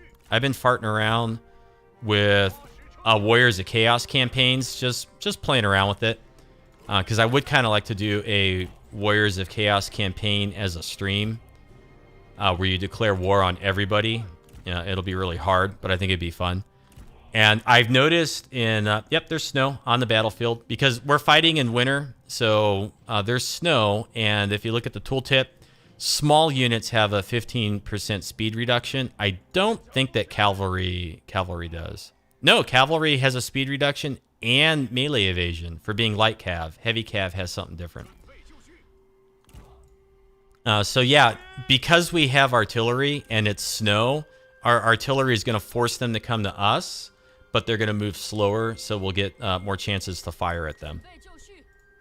Kind of nice, actually. And since they didn't stack any cavalry on this side, I'm going to go ahead and put this unit over here. So what was I going to say? They did an intern performance boost in Warhammer 2, but then I was goofing off with a Chaos campaign, and I noticed that in really small battles, like the first dozen or so battles when I was playing with Chaos, they were really small battles where I was doing lots of skirmishing and lots of reassigning of orders.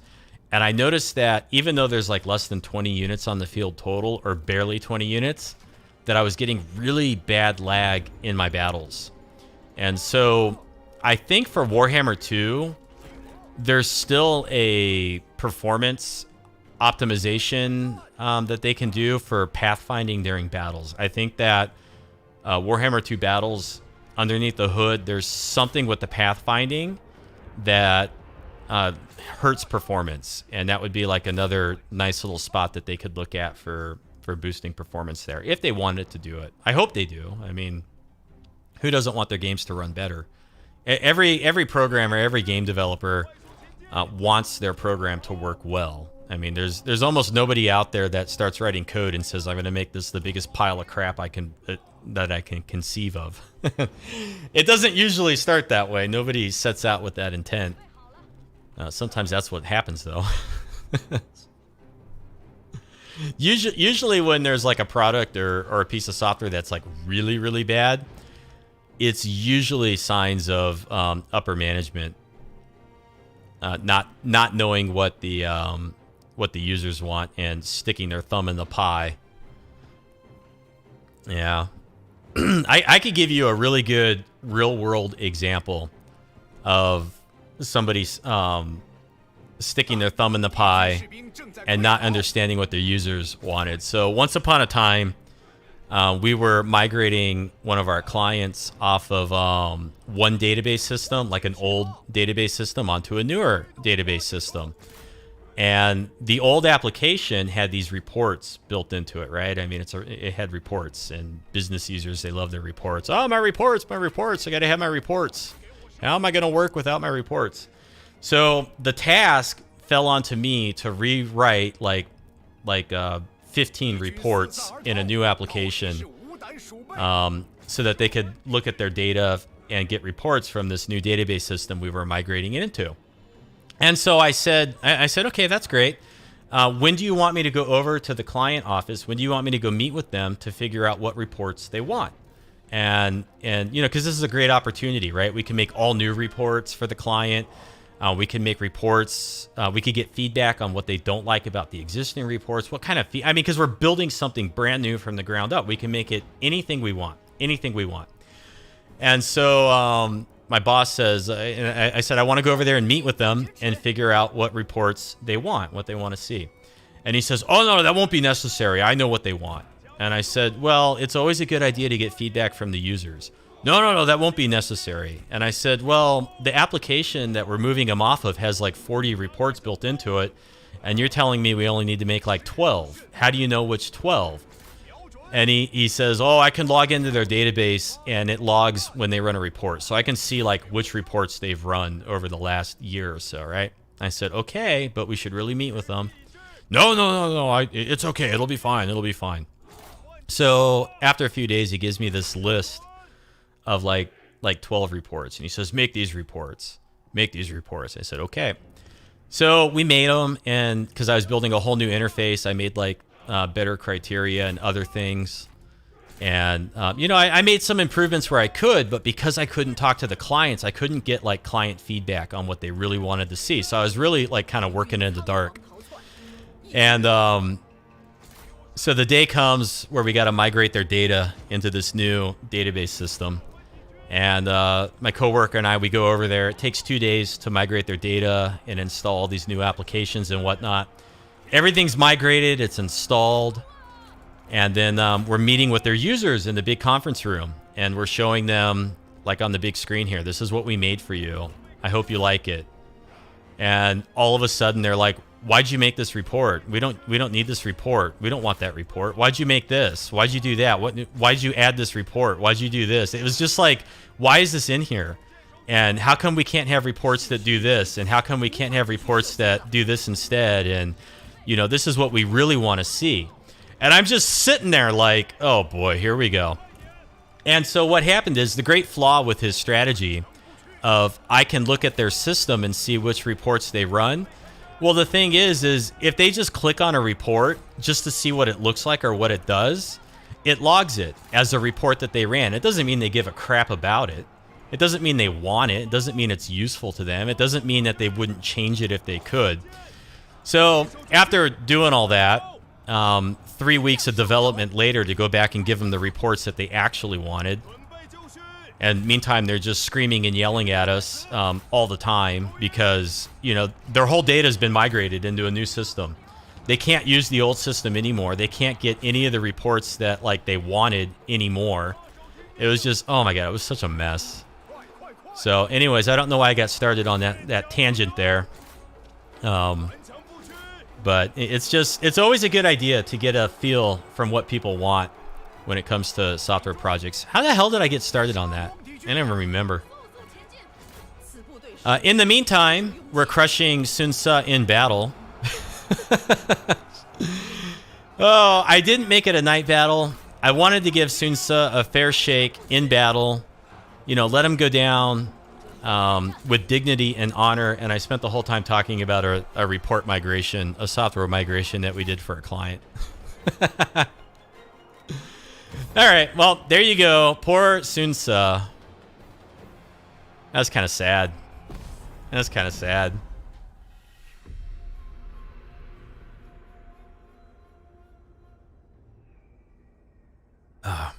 I got another really good software project story if you all want to hear it.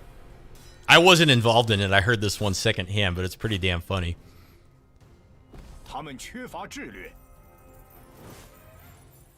Let's see here. 589 from post-battle loot.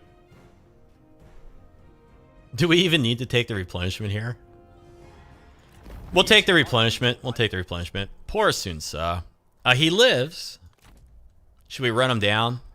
Oh, I feel so bad doing this. I feel bad doing this. Which of his siblings is going to take over the faction if we manage to catch him? Okay, this time I'm going to do a night battle and delegate. Uh-oh, that looks fatal. That looked fatal. We've captured Sun Quan. Oh boy. An inspector and an heirloom spear. He's not even running around with good gear.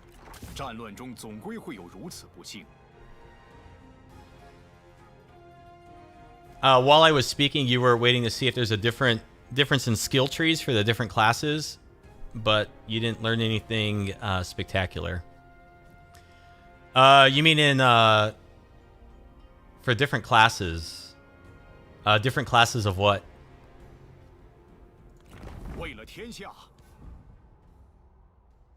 Faction succession. Sun Quan takes over the faction, and he's going to be really pissed off that we killed his brother, I'm guessing.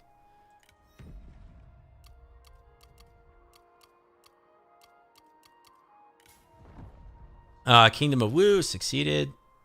Ancillaries gained. Heavenly Fire. Ooh. Ooh. Look at that. That's pretty. I like it. We'll give that to somebody in a little bit. I'm not going to goof off with that right now. This might be a good time to push up ever so slightly and see if we can't make a move on that Jade Mine. We've used all of our movement here, though. The different backgrounds of characters. Oh, okay. We'll take Zeal. And is this King? No, that's Duchy of Song. So are we at war with Duchy of Song? I cannot remember. We are. But they've been pushed like way over here.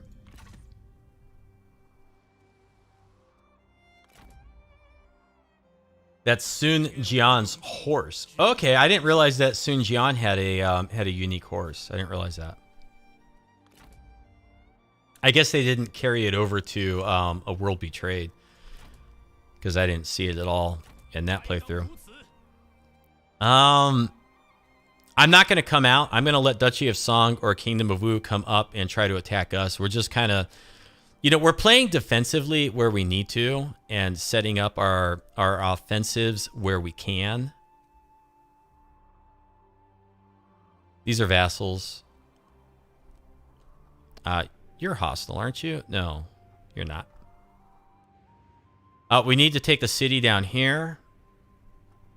And then are we able to move these characters again? Yes, we are. So we want to come back up towards Dong. Or maybe we should just go down towards Longye.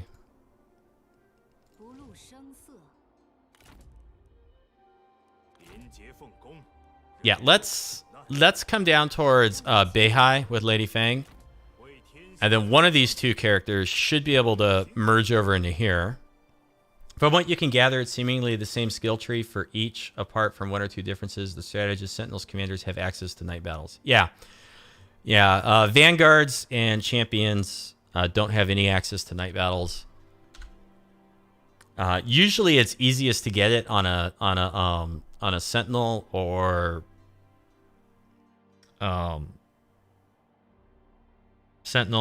strategist. God, why could I not get the word out? Most of my champions end up with it as well, though.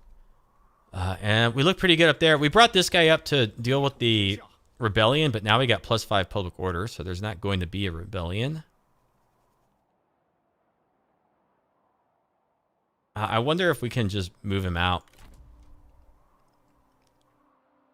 Let's put him in the water and let's just see. It's still at +2.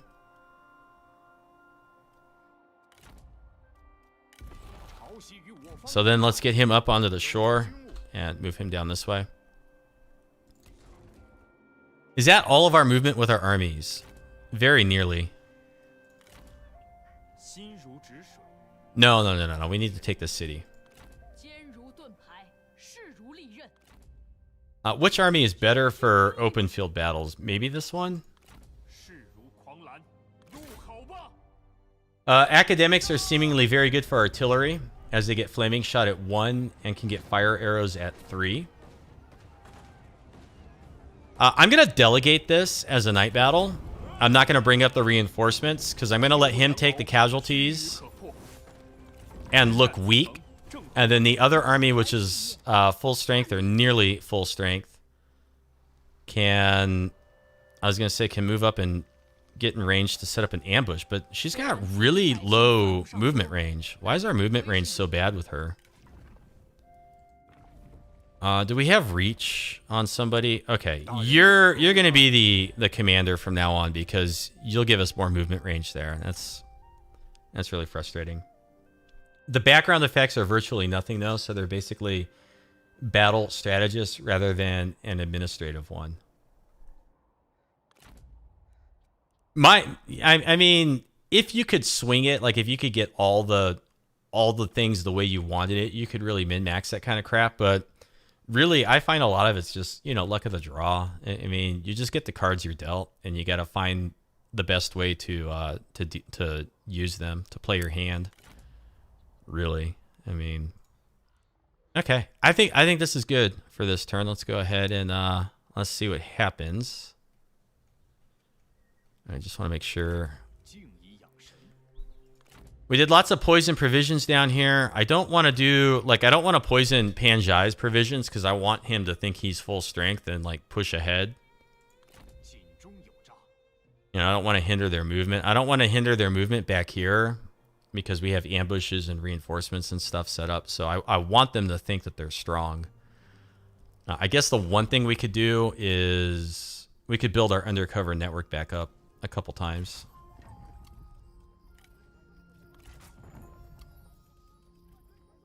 Let's just go one more. Okay. We'll end our turn. So real quick, I'll tell you the other funny software development story. Oh, they're laying siege. Are they fighting? Because our reinforcements are there. That looked like Duchy of Song did that.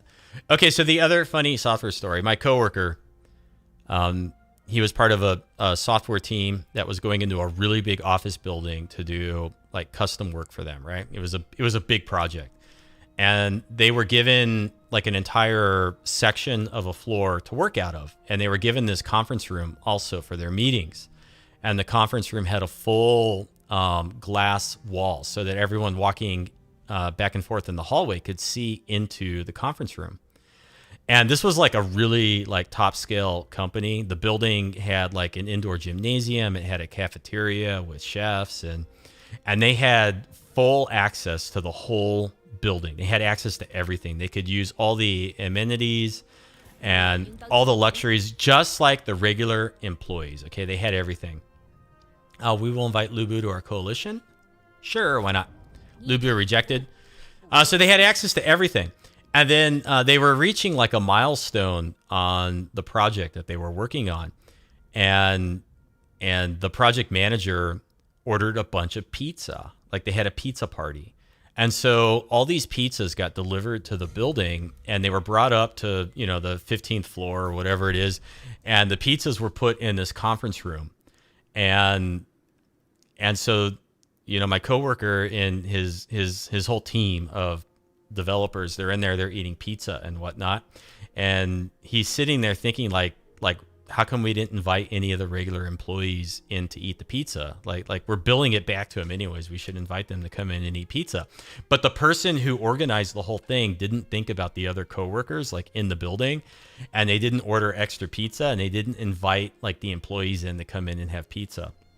So they had this pizza party, and outside in the hallway, the regular employees are walking back and forth, and it's a glass wall. So they're looking in and they're watching, these consultants eating pizza and having a little party in there. The very next day, all of their amenities, all their access to all the great things in the building was immediately removed. They had no access to the gym. They had no access to the cafeteria. They could only get in the elevator, go to their floor, and they had to stay in their section of the floor that was given to them, all because nobody invited people to the pizza party. I mean, this is that's how petty things are in certain aspects of the world out there. It's kind of sad because people grow up, it's like children in big bodies. They grow up, but they're still children. Anyways, I thought I would share that because I've always thought that was a funny story. And then, but what do you learn from that story? So that very same coworker, all the years I've worked with him, every time we talk about working with a new client, the very first thing is take them to lunch, take them to dinner.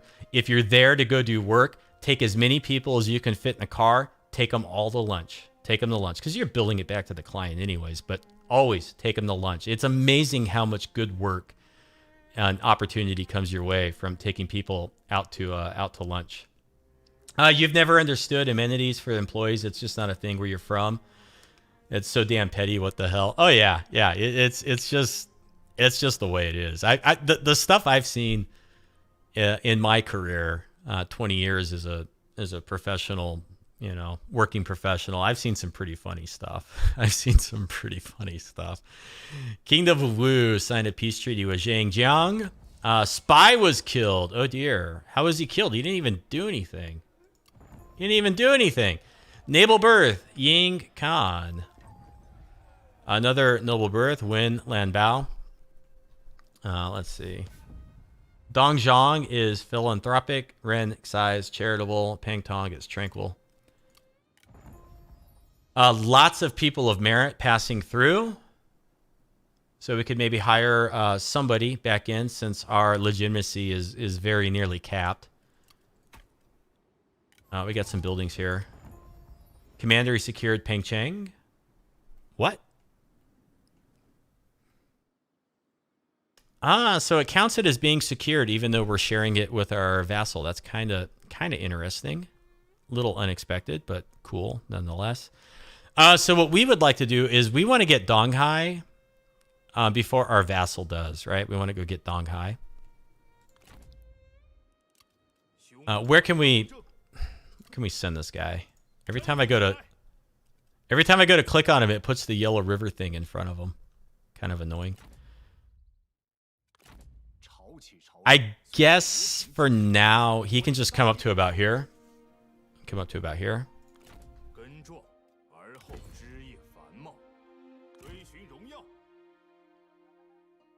Swing it up that way.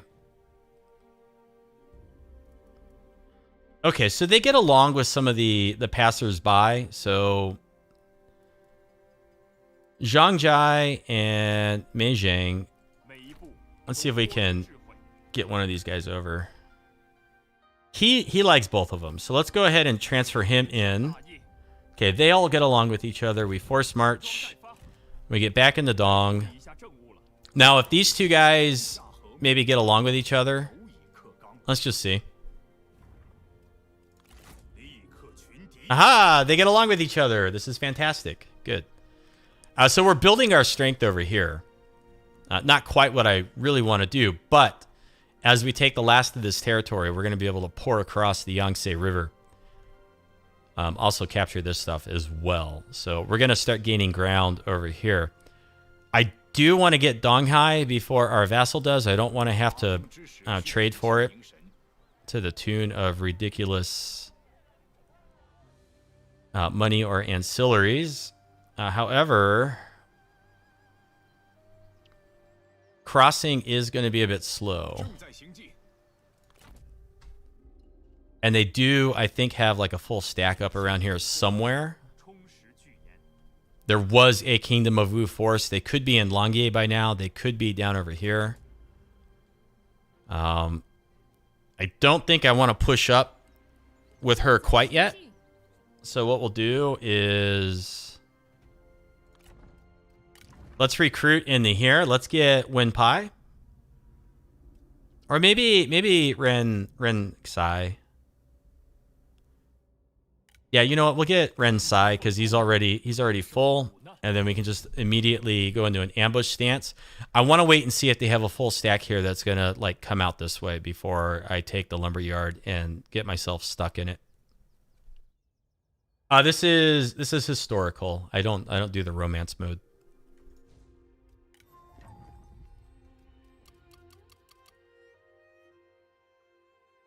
Okay, so Donghai should fall to us. We're probably in better shape to take it than our vassal is. Then just 2 settlements in Liangye. It looks like they've come back to say hello over here. Man, Liu Pingming is just not giving up on this, huh? Where are we at time-wise? We can go some more. Looks like we need to come over and fight this. Holy crap! Holy crap! They got us with an ambush. But the ambushing army is weak. The ambushing army is weak. And we have 3 minutes, I think, of a grace period before their reinforcements arrive. So we should come out of this okay. We'll see. We're going to have to play with our A game here. Blah.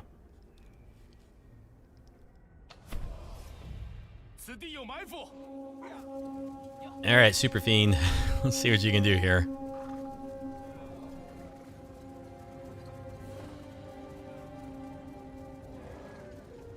Come on. Turn it around. Turn it around.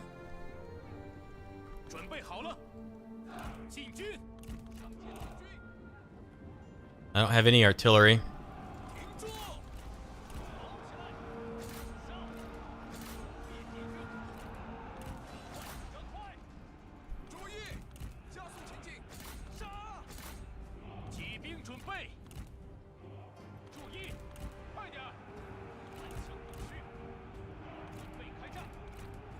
So some spears in here. What do we got in there?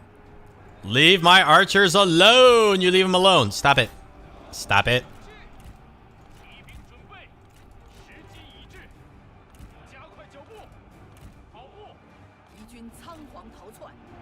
You leave my archers alone. Okay, let's bring them back this way.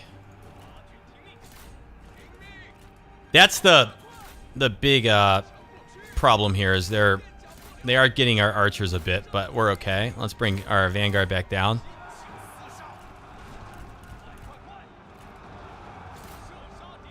Do you have any archers over here? Nope.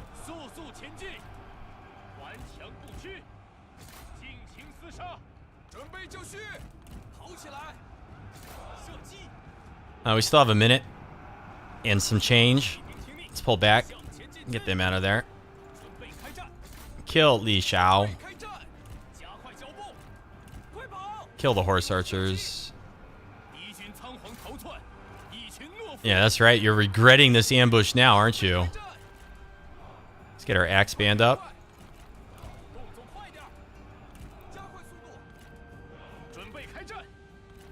Let's go kill their strategist.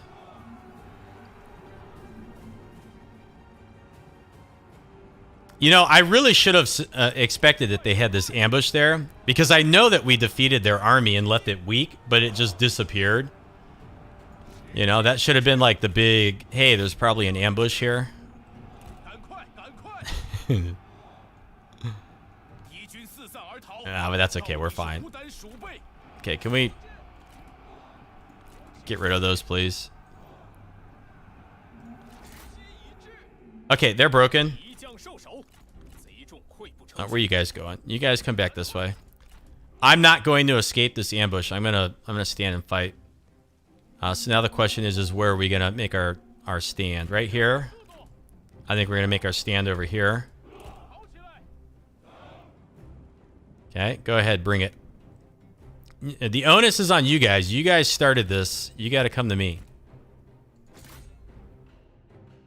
Let's chop up these spears.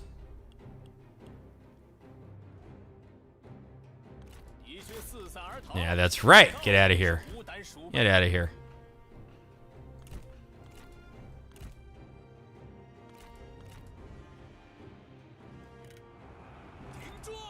Boy, they got there fast.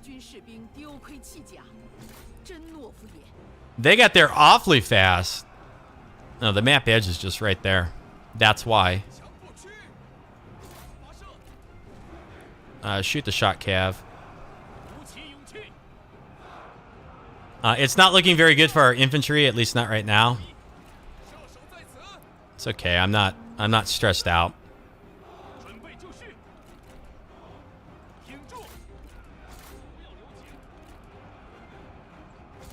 Why, hello, horse archers. There we go. Let's push up with this.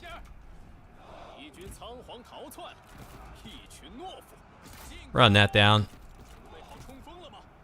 Run that down. Run that down. Shoot them, please. Wow, they got a lot of horse archers.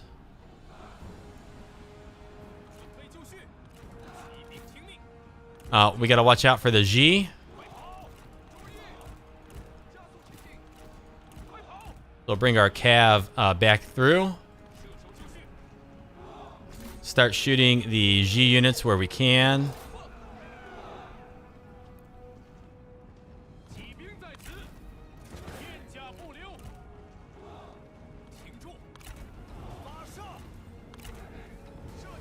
I'm standing in the middle of burning trees, which is not ideal.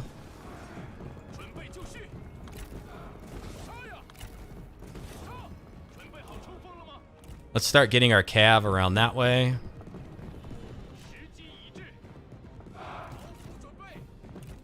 Pull back with those guys there. Archers, just shoot the G units, please. Is that our archer unit?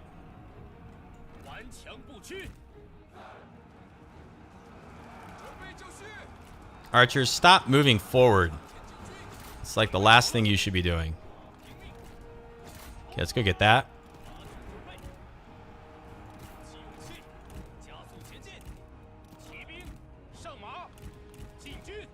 Let's go get the crossbows back there. Or no. Let's get that.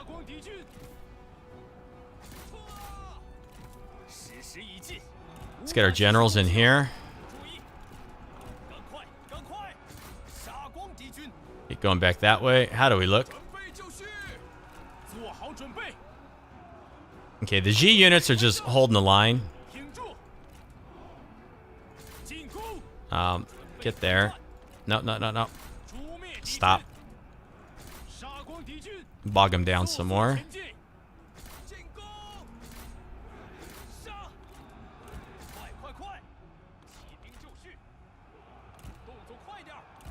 I don't think I needed to escape. I think we're okay.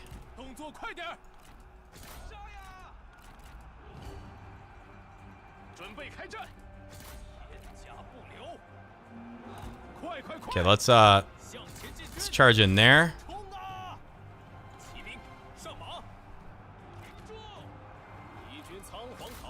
Let's go get on Handan soon.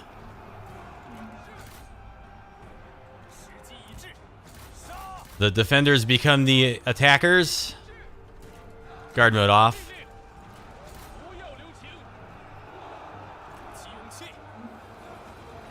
And we are going to run this force down. Absolutely. Absolutely, we're going to run them down. Where's the rest of my cav?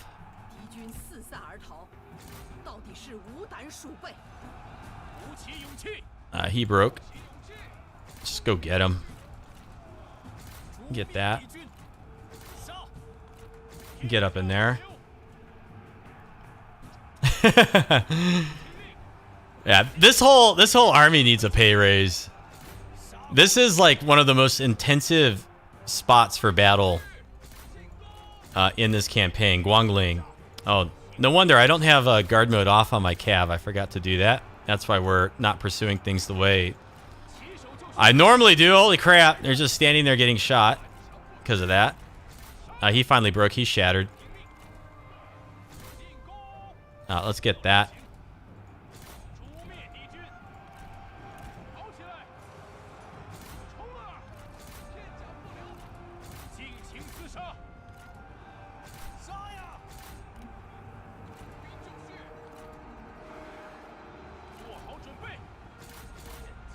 God, this is like such a chaotic mess. He's good. They're good.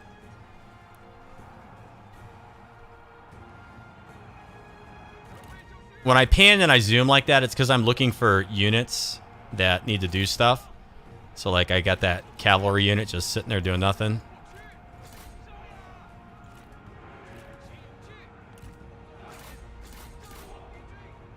No, those mounted archers, they're a problem. They got lots of ammo.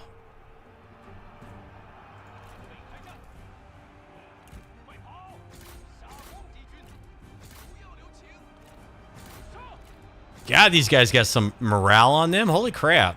Like, give it up already. You lost the fight. Okay, you lost. You tried and you failed. Acceptance is your next step.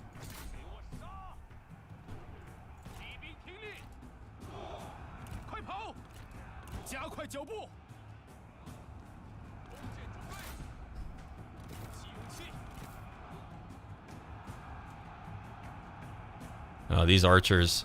The horse archers are going to make us work for this victory. Because they've still got ammo and they're just skirmishing all over. I think all their generals are gone. I think.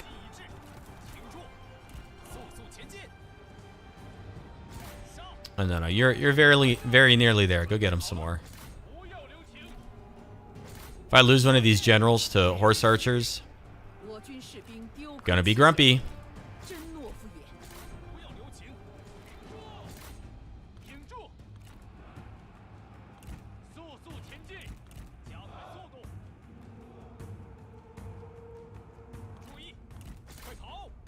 Goodness. Like, give it up already.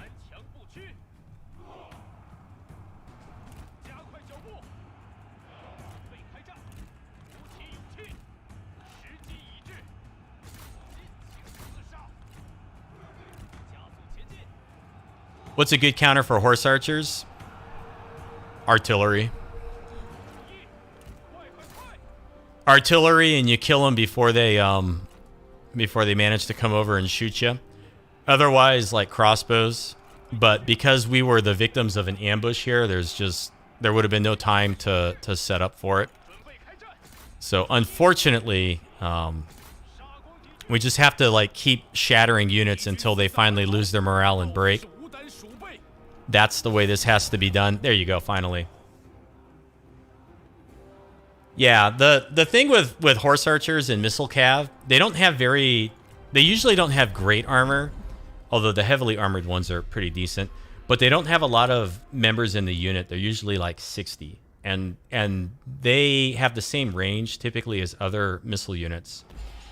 So if you just get them into a missile firefight where they're trading missiles with your missile units, you'll usually defeat them. Without too much trouble. When you get into a position where I was, where you gotta chase them, that's just a pain in the ass. But we captured somebody. Campaign movement range. It's actually not that bad.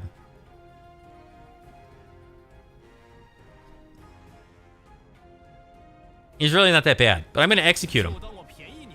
Yang Dao. No, he's bad. Execute him for sure. We're going to take our replenishment here.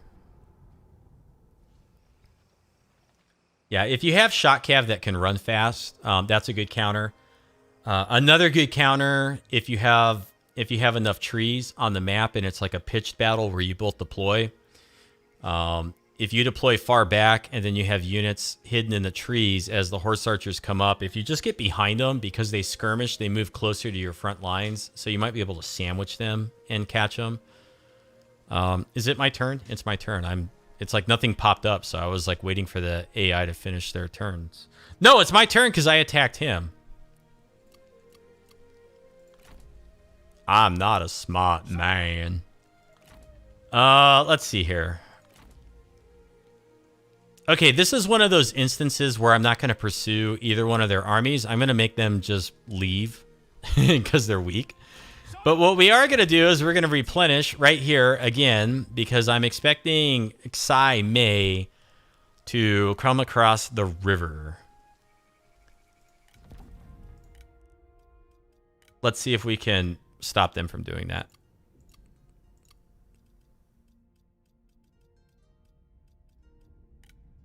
Okay, I'm going to go ahead and poison provisions a couple times there. Ooh, they finally got a penalty for us.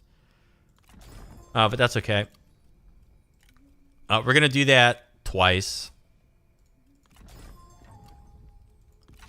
And that should weaken them enough where they maybe think twice about crossing the river. We also have to be careful that this is our spy, Gao Lu. Is this him? Yeah. So what else can we do here? We can hinder replenishment. Wow, how is this 0 and 0? How is it 0 and 0?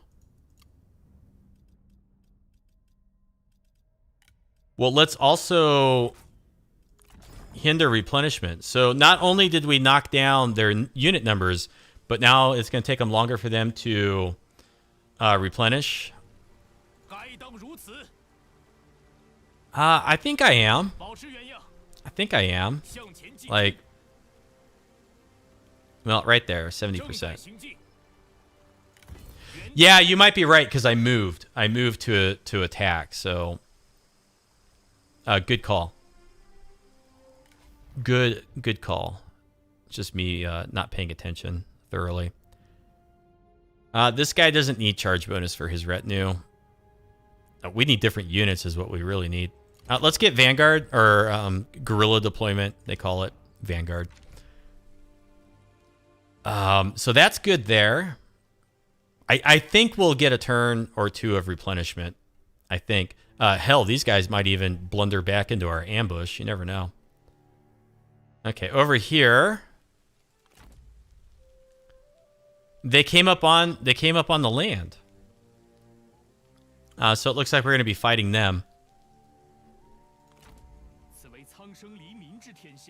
I really need a strategist with artillery so that we can goad them into attacking us. But I think we can win this fight. They're in a forced march, so they're going to be fatigued. Close defeat. We'll make it a night battle. We'll give ourselves all the advantages possible here. Yeah, Kingdom of Wu is just relentlessly sending armies after us. Just turn after turn after turn after turn. We'll get the upper hand eventually. Eventually. I do not think that our deployables are going to help us that much in this fight, because I honestly think we're just going to have to go up to them. So let's just prepare for that.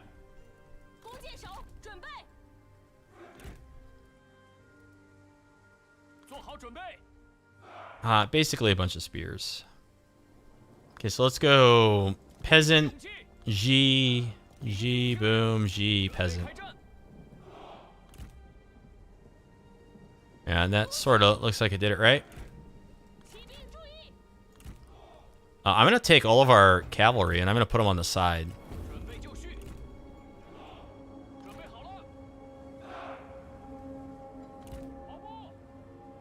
Okay, they're over there.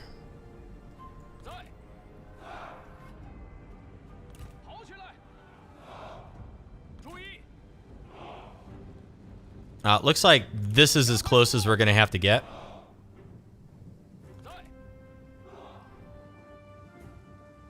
And they've gone heavy with their cav on that side. So let's go ahead and take 2 units here. Bring some missiles over.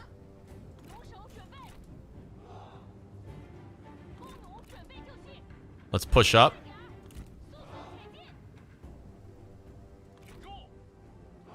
You realize I can see you, right?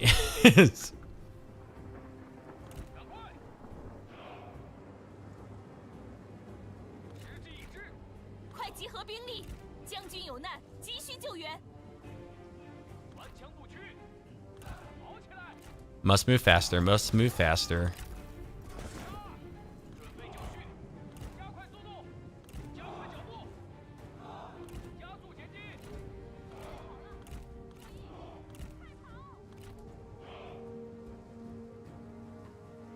They're shooting at our shielded cavalry units back here, so that's not a problem.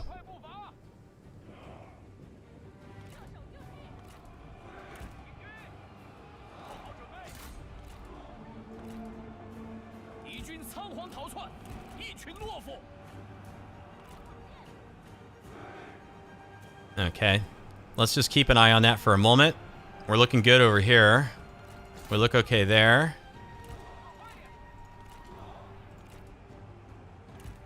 Let's pull back.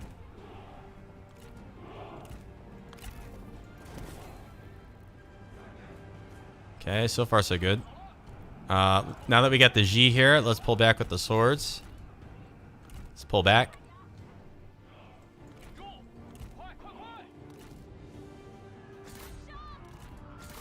We'll send some units out to deal with them. The rest of our cav are coming back. Let's see. Let's shoot that unit. We'll double team it. Let's shoot the G units there. Shoot the shot cav there. Come out. Start heading this way. Generals.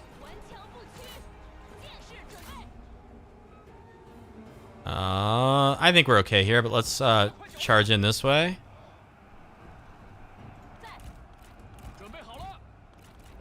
Let's take out these spears. Okay. Big charge in the center.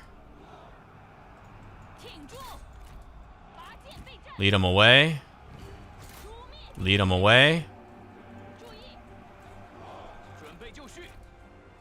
Let's ping pong up into the saber infantry.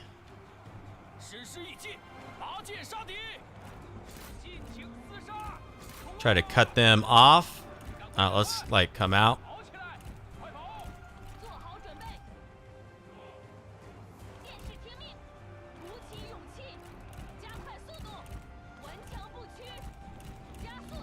Okay, we got more cav. Crossbow's running out of ammo. Charging in right there. Hit the missiles. Just stay on that. Bring it down this way. Bring it back out. Let's go hunt for their generals. Let's come out here. Let's send the swords this way. That unit that way. Bring it up that way. Shoot the unit coming back.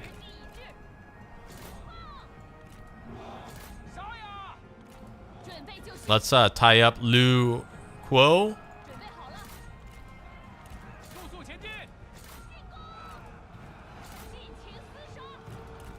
And there we go. The big massacre.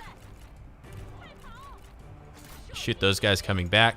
Bring these guys here. Charge in there.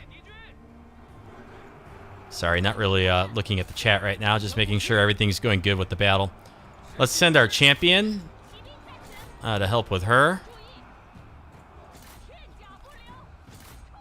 We need to run some units down here. Guard mode off on our infantry. Stay on him. Okay, you go help over there. Okay, she's finally defeating him there. Let's bring a unit of shot cav out to help her, though.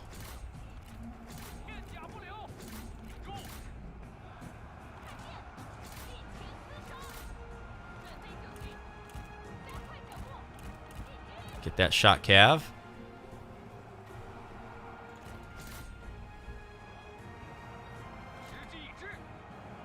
Okay, there we go. Got him. Got him. Shot cav can just go get the Jian sword guards. Stay on him. Stay on her. That is the battle. Good.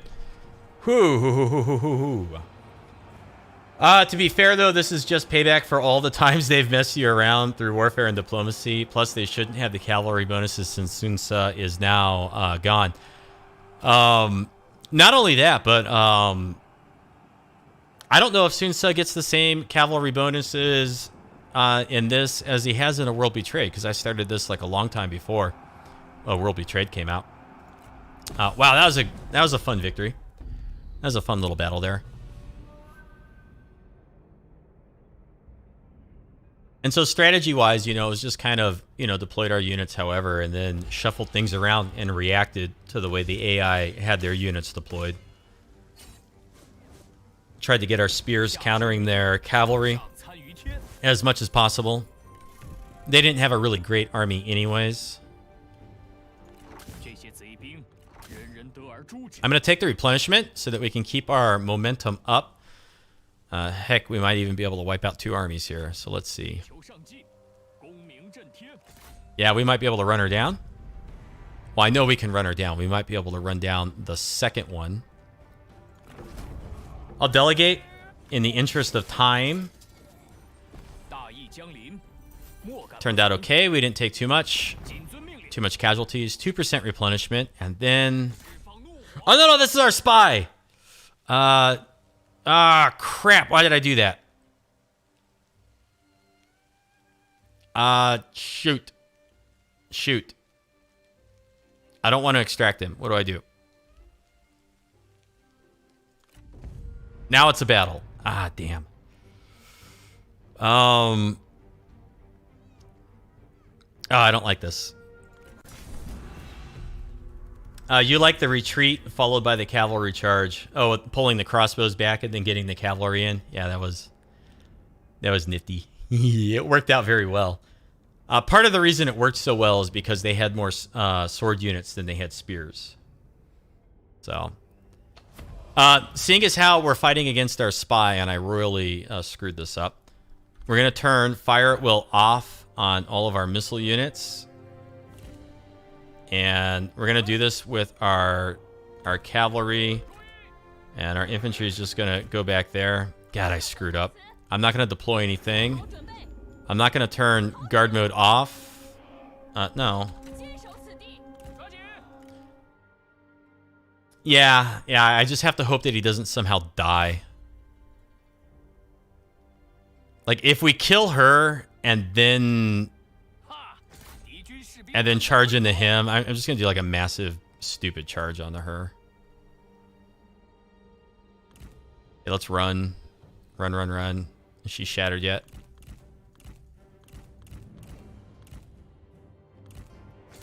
Okay, let's see if we can break him.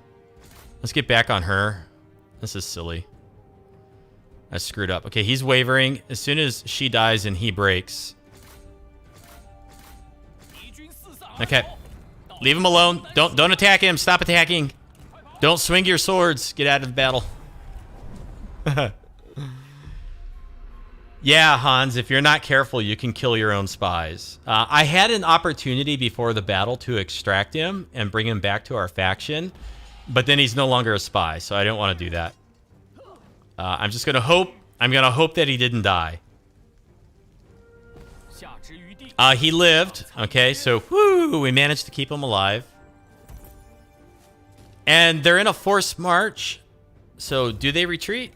I don't know. I'm going to release... This is our spy right here, so I'm going to release him. They must be wondering why he was released. Gosh, I don't know. Why'd you release him? So that went well. We cut off a lot of their strength over here. Liu Pingming is now incredibly weakened over here, and they've been softened up right there. So that's all pretty good.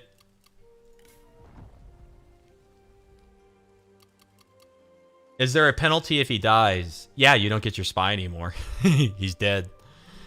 There's no real penalty other than the fact that you lose your character, and then you have to try to get another spy back into their faction, and it could take a bazillion turns.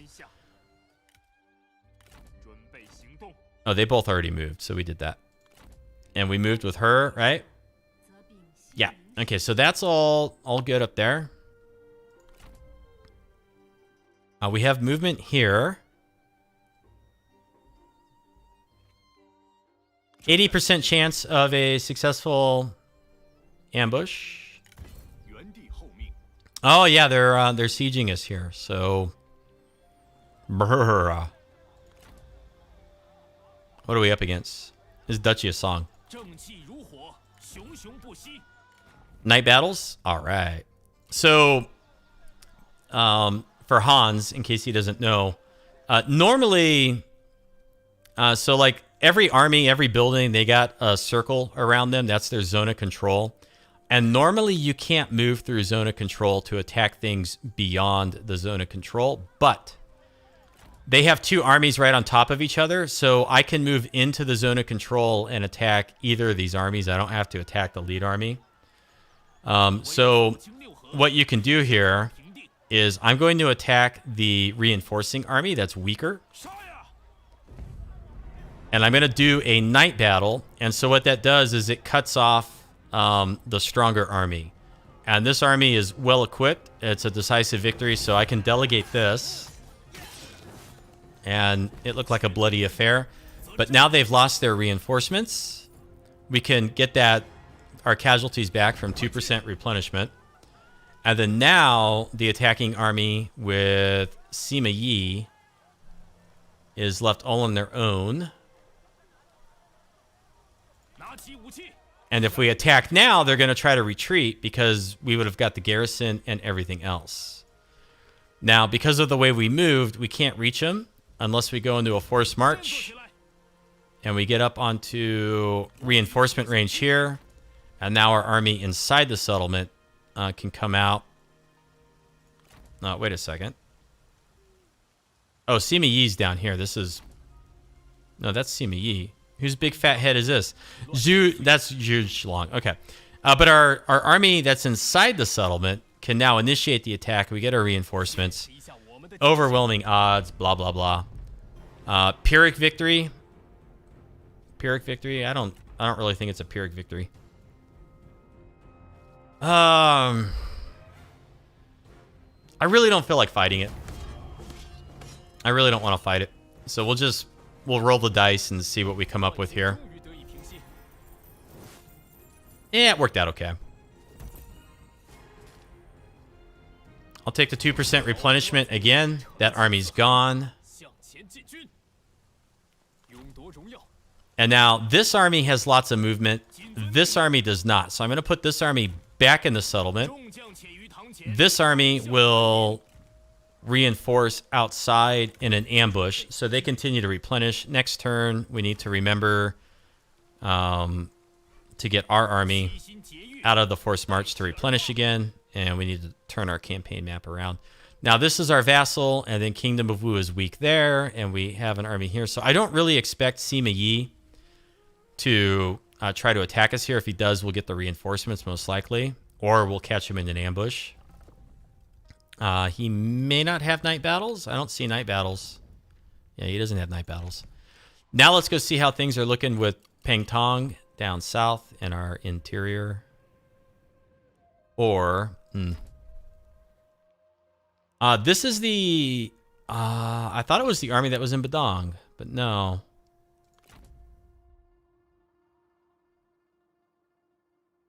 Well, they look like they're after the city.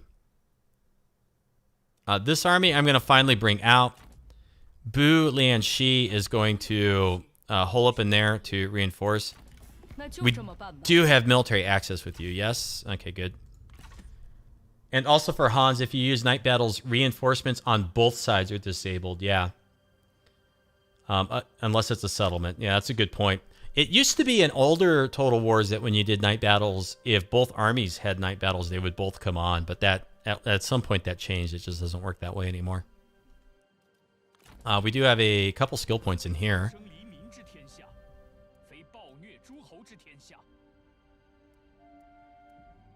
Let's get Resolve in Armor, I guess. I don't like Unbreakable, but that's what we're going to get. All right, Peng Tong, Peng Tong.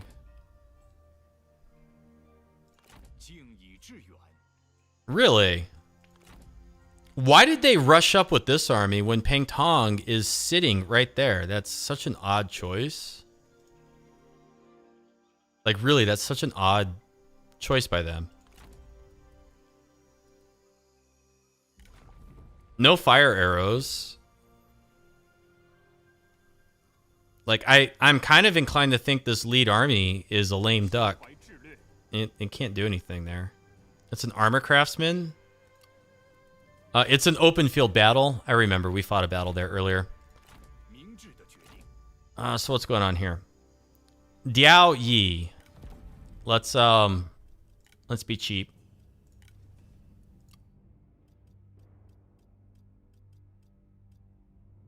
Where is... Oh, he's under the D's. Diao Yi. Well, poison. Poison.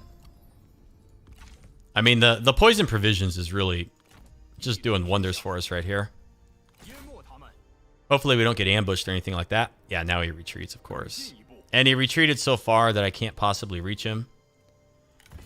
I can set up my own ambush with horrendous odds. Cao Chun. Let's do it again.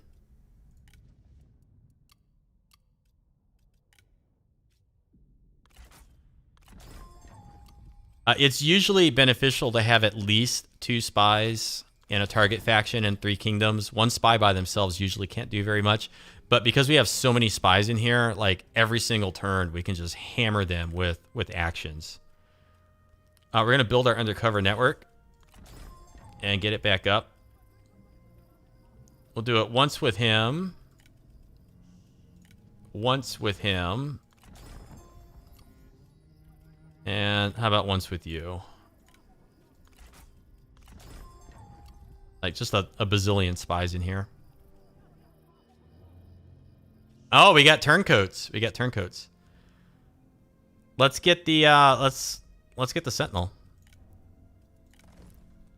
Turncoats are spies that you buy that are already in the target faction. So if there's a faction you want to spy against and there's a turncoat, it's usually a lot quicker and more reliable for getting a spy in there.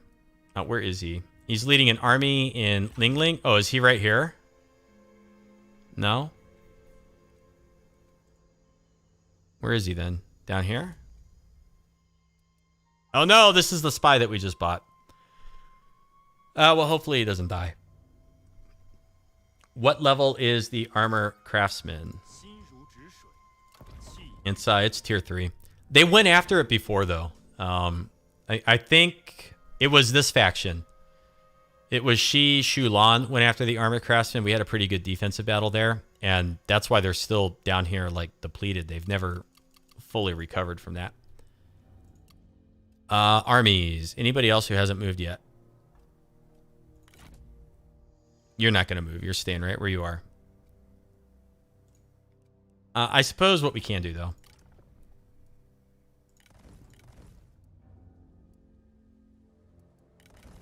We can at least get this guy a proper garrison or a proper retinue.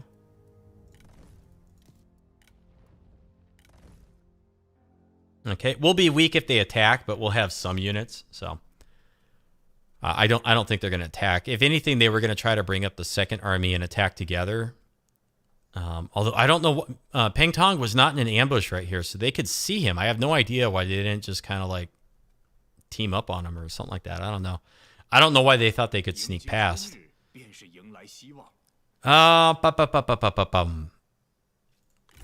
Let's go to our reform. Now, there was one down here that we wanted, which allows us to sell food. Where was it? Wasn't on the end, was it?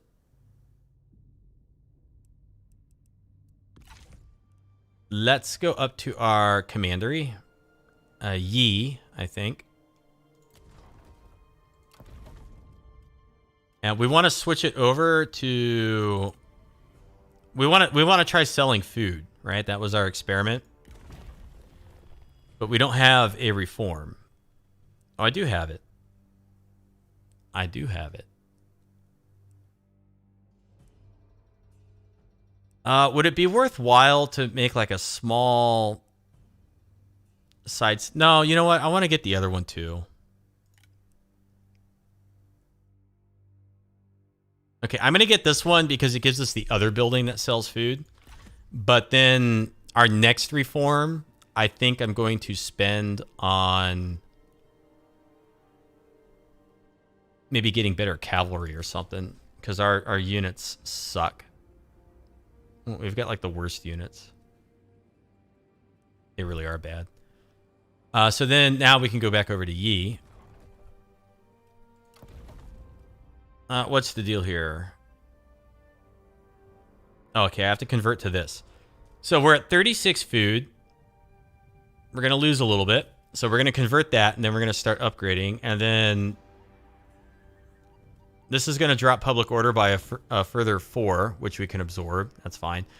So in Yi, we're trying to pump out our peasantry income with the building that sells food. I just want to see...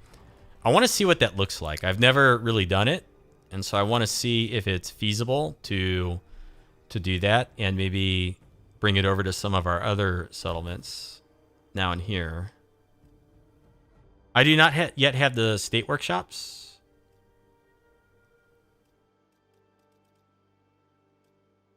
I have schools. I do. I have a Grand Academy. Well, then state workshops it is, right? Love state workshops.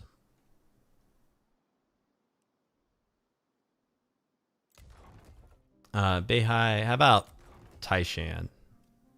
No, I spent all my money. All right, I think we need to end our turn.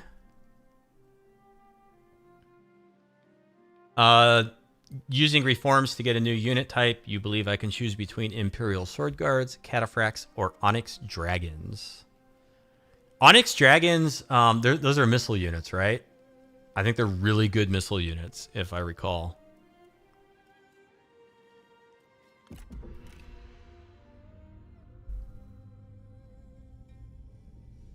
All right, Kingdom of Wu. What's next? Ah!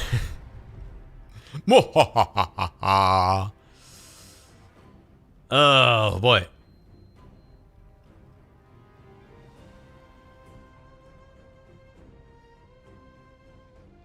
Yeah, this is not going to work out so well, but to the battlefield we go.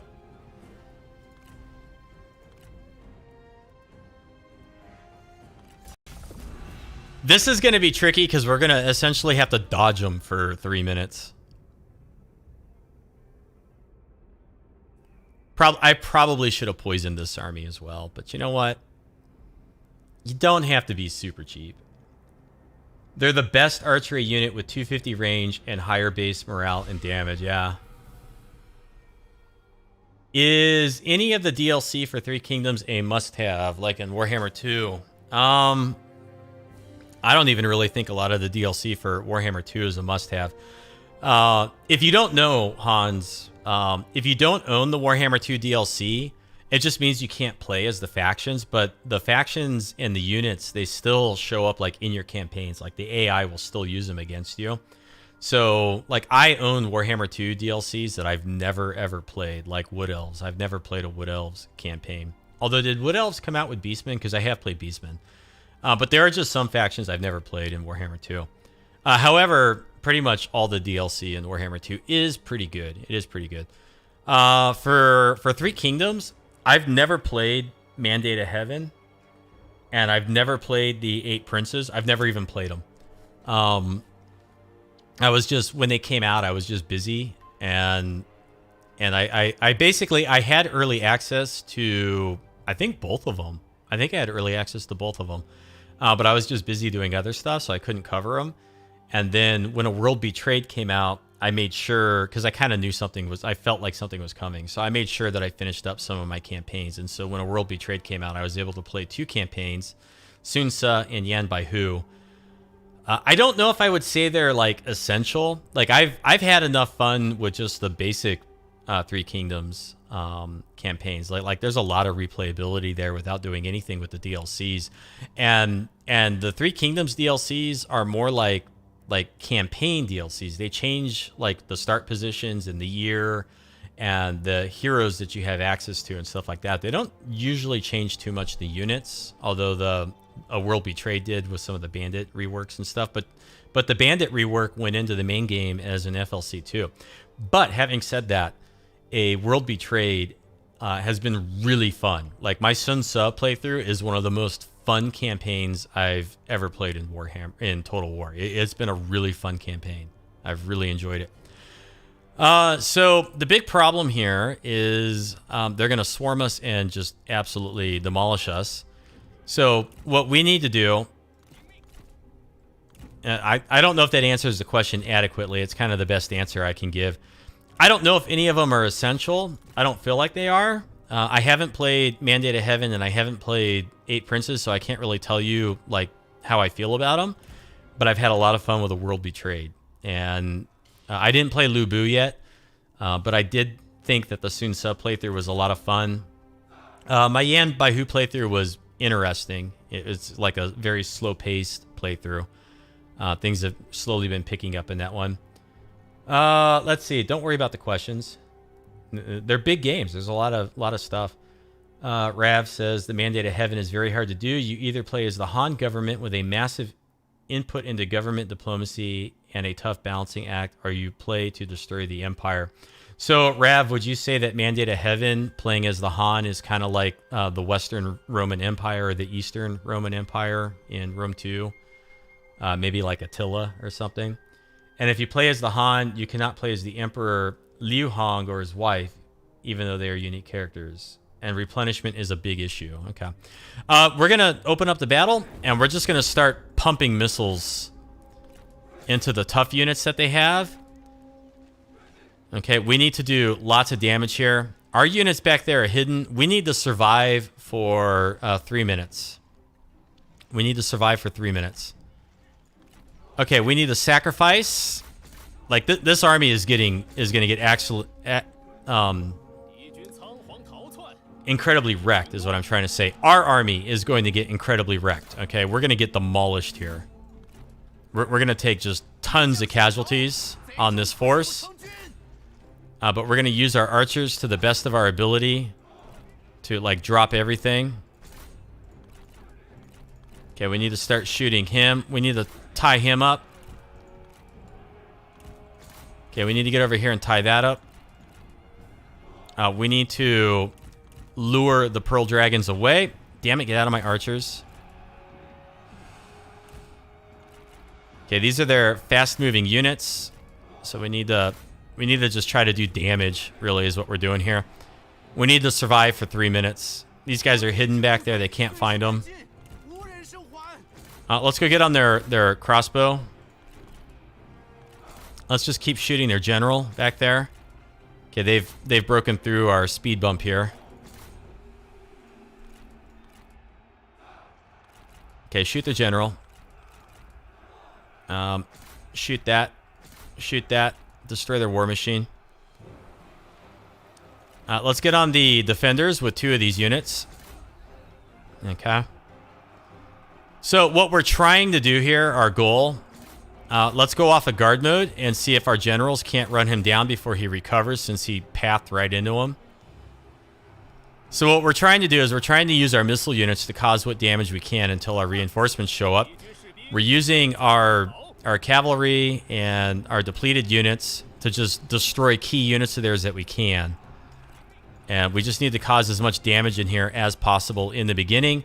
If we can waste their ammunition, that's good. Let's bring this cav this way. Maybe we can get on the defenders. It does look like Yuan Kai is not going to recover, but we've not done nearly enough damage to their sentinel. This unit with ammunition, we could try to pull back. Same with that one. The other 2 units with ammunition, or the other 2 units, one without ammunition and one with, we just, try to tie him up as best we can. Okay, let's get back around to the defenders. Stay on them. Reinforcements coming in 12 seconds. Okay, come on. Just give me like a hot minute here where I can turn around and shoot this guy a bit. Okay. Stay on him. We might be able to break the defenders. We've managed to get around their infantry. We are now shooting the sentinels some more. They got some more shot cav coming back towards us, though. We're just taking our minor victories in here where we can. Okay, just come on. Shatter him, please. Okay, our garrison and stuff is starting to come onto the field. Let's go ahead and shoot the sentinel more. Or... now let's shoot the 12 defenders. Let's come out that way. Have you guys run him down yet? Come on.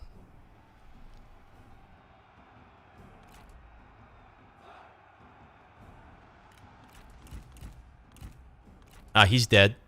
So our generals can come back. Okay, now we got some infantry and whatnot coming onto the field.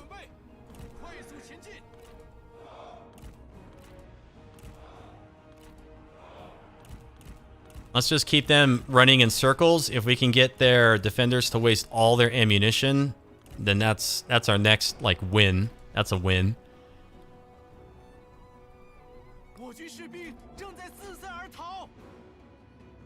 Okay. We have some spears. We have some militia. We have saber infantry. And just use up all your ammunition ambitiously. Their sentinel is coming to attack us.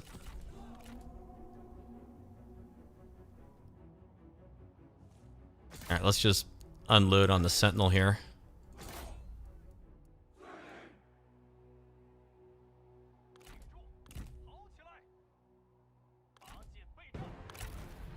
Okay, we're taking our damage where we can. Let's see. Okay, missiles. Shoot that. Get in there. Their cavalry are coming in pretty good.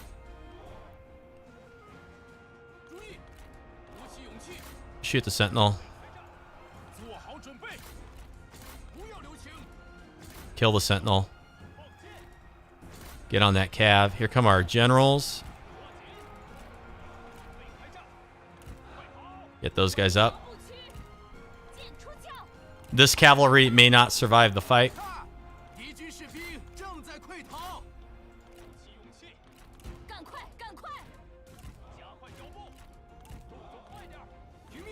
Okay. How do we look over here?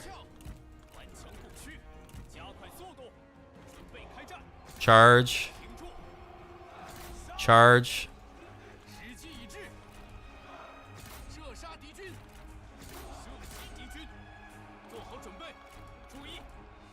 Okay. Let's get these guys up. I'll try and catch up with chat in just a sec here.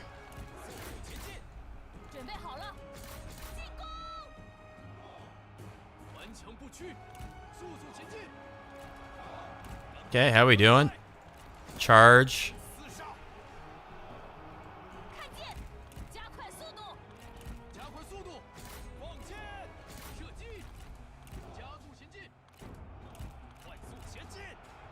All right, it looks like we're going to come out of this more or less okay.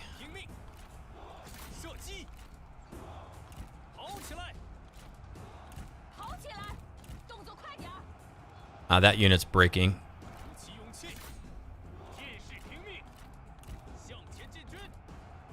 Shoot the defenders. God, the Protectors of Heaven are like, they're so strong defensively.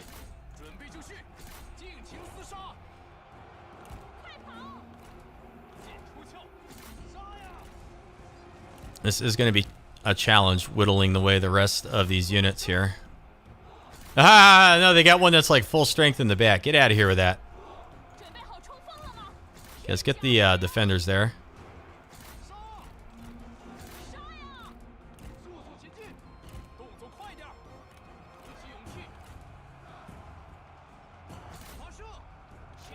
Okay, bring it here. Maybe they'll expose their backs to us. They are gonna whittle their way through our infantry, though.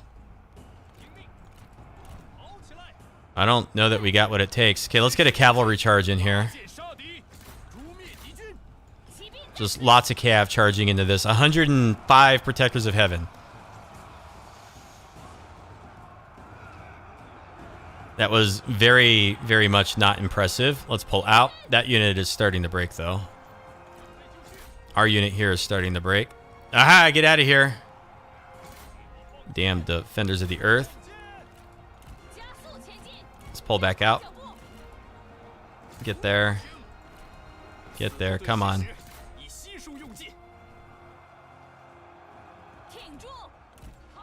Okay, we need to start taking out the defenders there. Okay, get on their backs.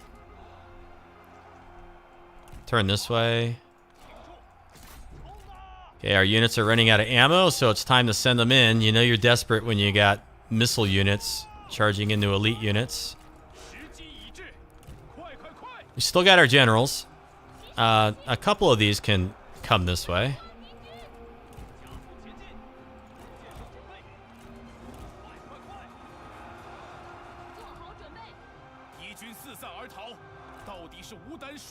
The enemy unit runs. What cowards? Let's make this unit run.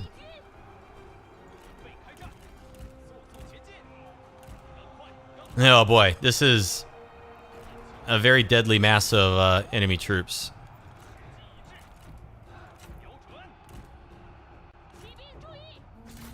You killed them yet? Let me pause it for just a sec. Whew, oh boy. The Mandate of Heaven is hard to do, and if you play as the Han, replenishment is a big issue. The Imperial Court is split into 3 sections, and you have to balance them properly, or the campaign is destroyed quickly. You get the Imperial units, which are good, but you can only get them on 1 character. You automatically have a minus 20% replenishment rate. Ooh, boy, that's bad.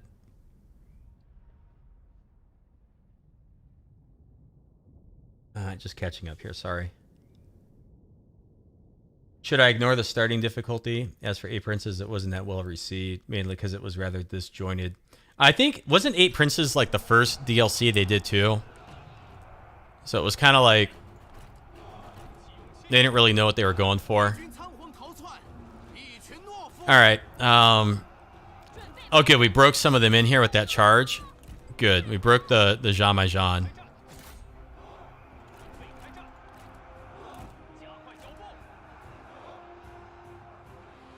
I'm so nervous to like charge in with my characters. But let's go ahead and do it. This could be the charge that gets somebody killed. It could be the charge that breaks the engagement here.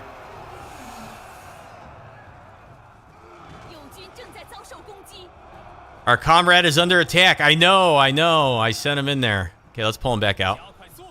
That did not break him. Okay, let's go for a charge here.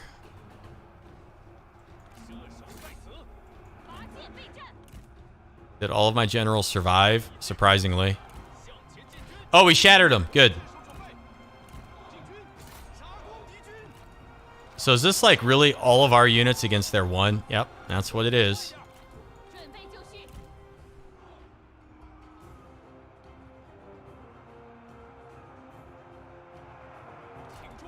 Uh-oh. We broke. Not good. Okay, let's get some missile fire. The very last of our missiles. Desperately firing into the flanks here.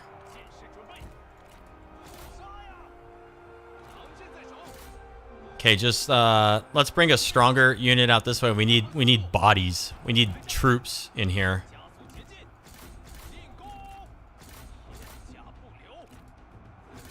Okay, now we're out of missiles. Yay. Let's get a charge. Let's go for one more charge over here where the protectors are wavering. Might be enough to break them, and then all of these units can spill into this. It does look like the rest of the army is starting to waver. Come on, break. Don't kill a general. Yes, they broke. Everything broke. Ah ha ha ha ha ha ha. Yay. Yay. I'm so happy. I'm so happy. But we really are taking a beating at this trade port. For 8 princes, you choose to be one of Sima's to gain supremacy over the other princes and to also potentially destroy the Jin Empire, which is unplayable. Oh, off with their heads. I'm going to take the money because the replenishment's not going to do a damn thing for us here.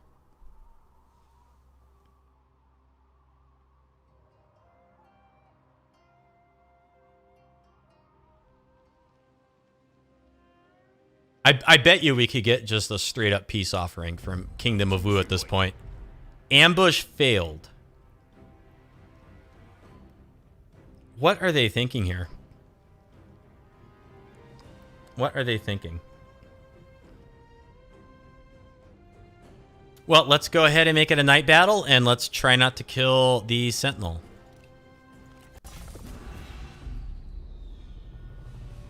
This is surprising that they would take this army and charge into us. They must be getting desperate. Then again, they got better troops, so they may just be thinking that, you know, they're gonna win. I don't know.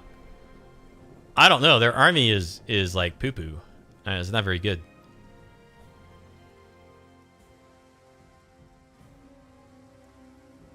Okay, we're gonna deploy back. That's enough to get them moving forward. We got a couple units of G, but one of them is calling it a unit would be generous.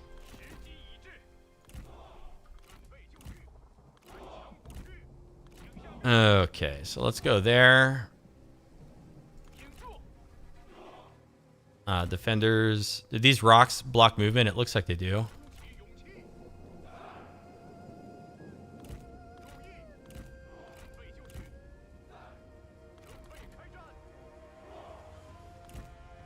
I'm going to put our Vanguard Cav on the side. Maybe we can harass them a bit.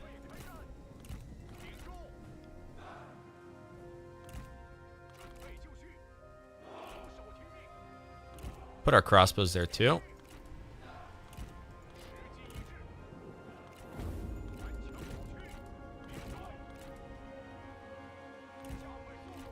Okay.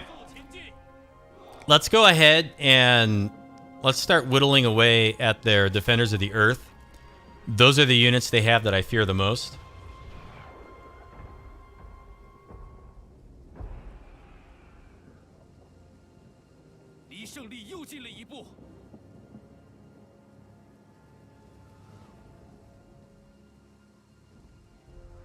Just reading up on Rav's comments on 8 Princes. I don't know. Maybe one day I'll do an 8 Princes campaign as maybe like a private affair or something. I don't know. Don't really know much about the time period or the era. Let's push up a little bit here.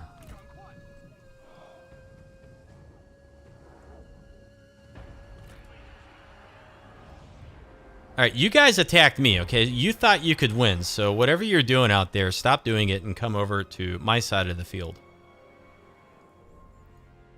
You ding-dongs.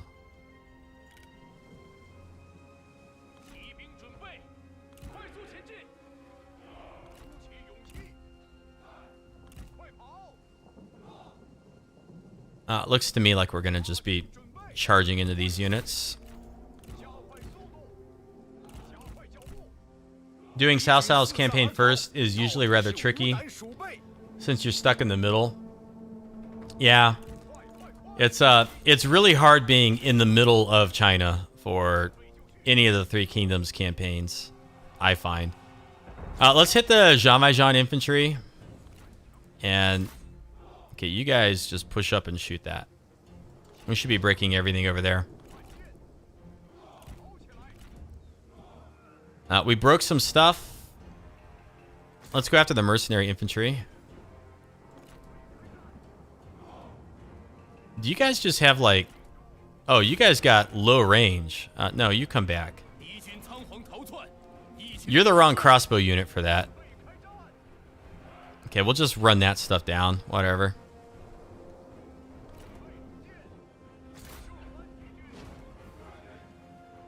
Can we watch the bolts as they come in here? Our trebuchet is almost out of ammo.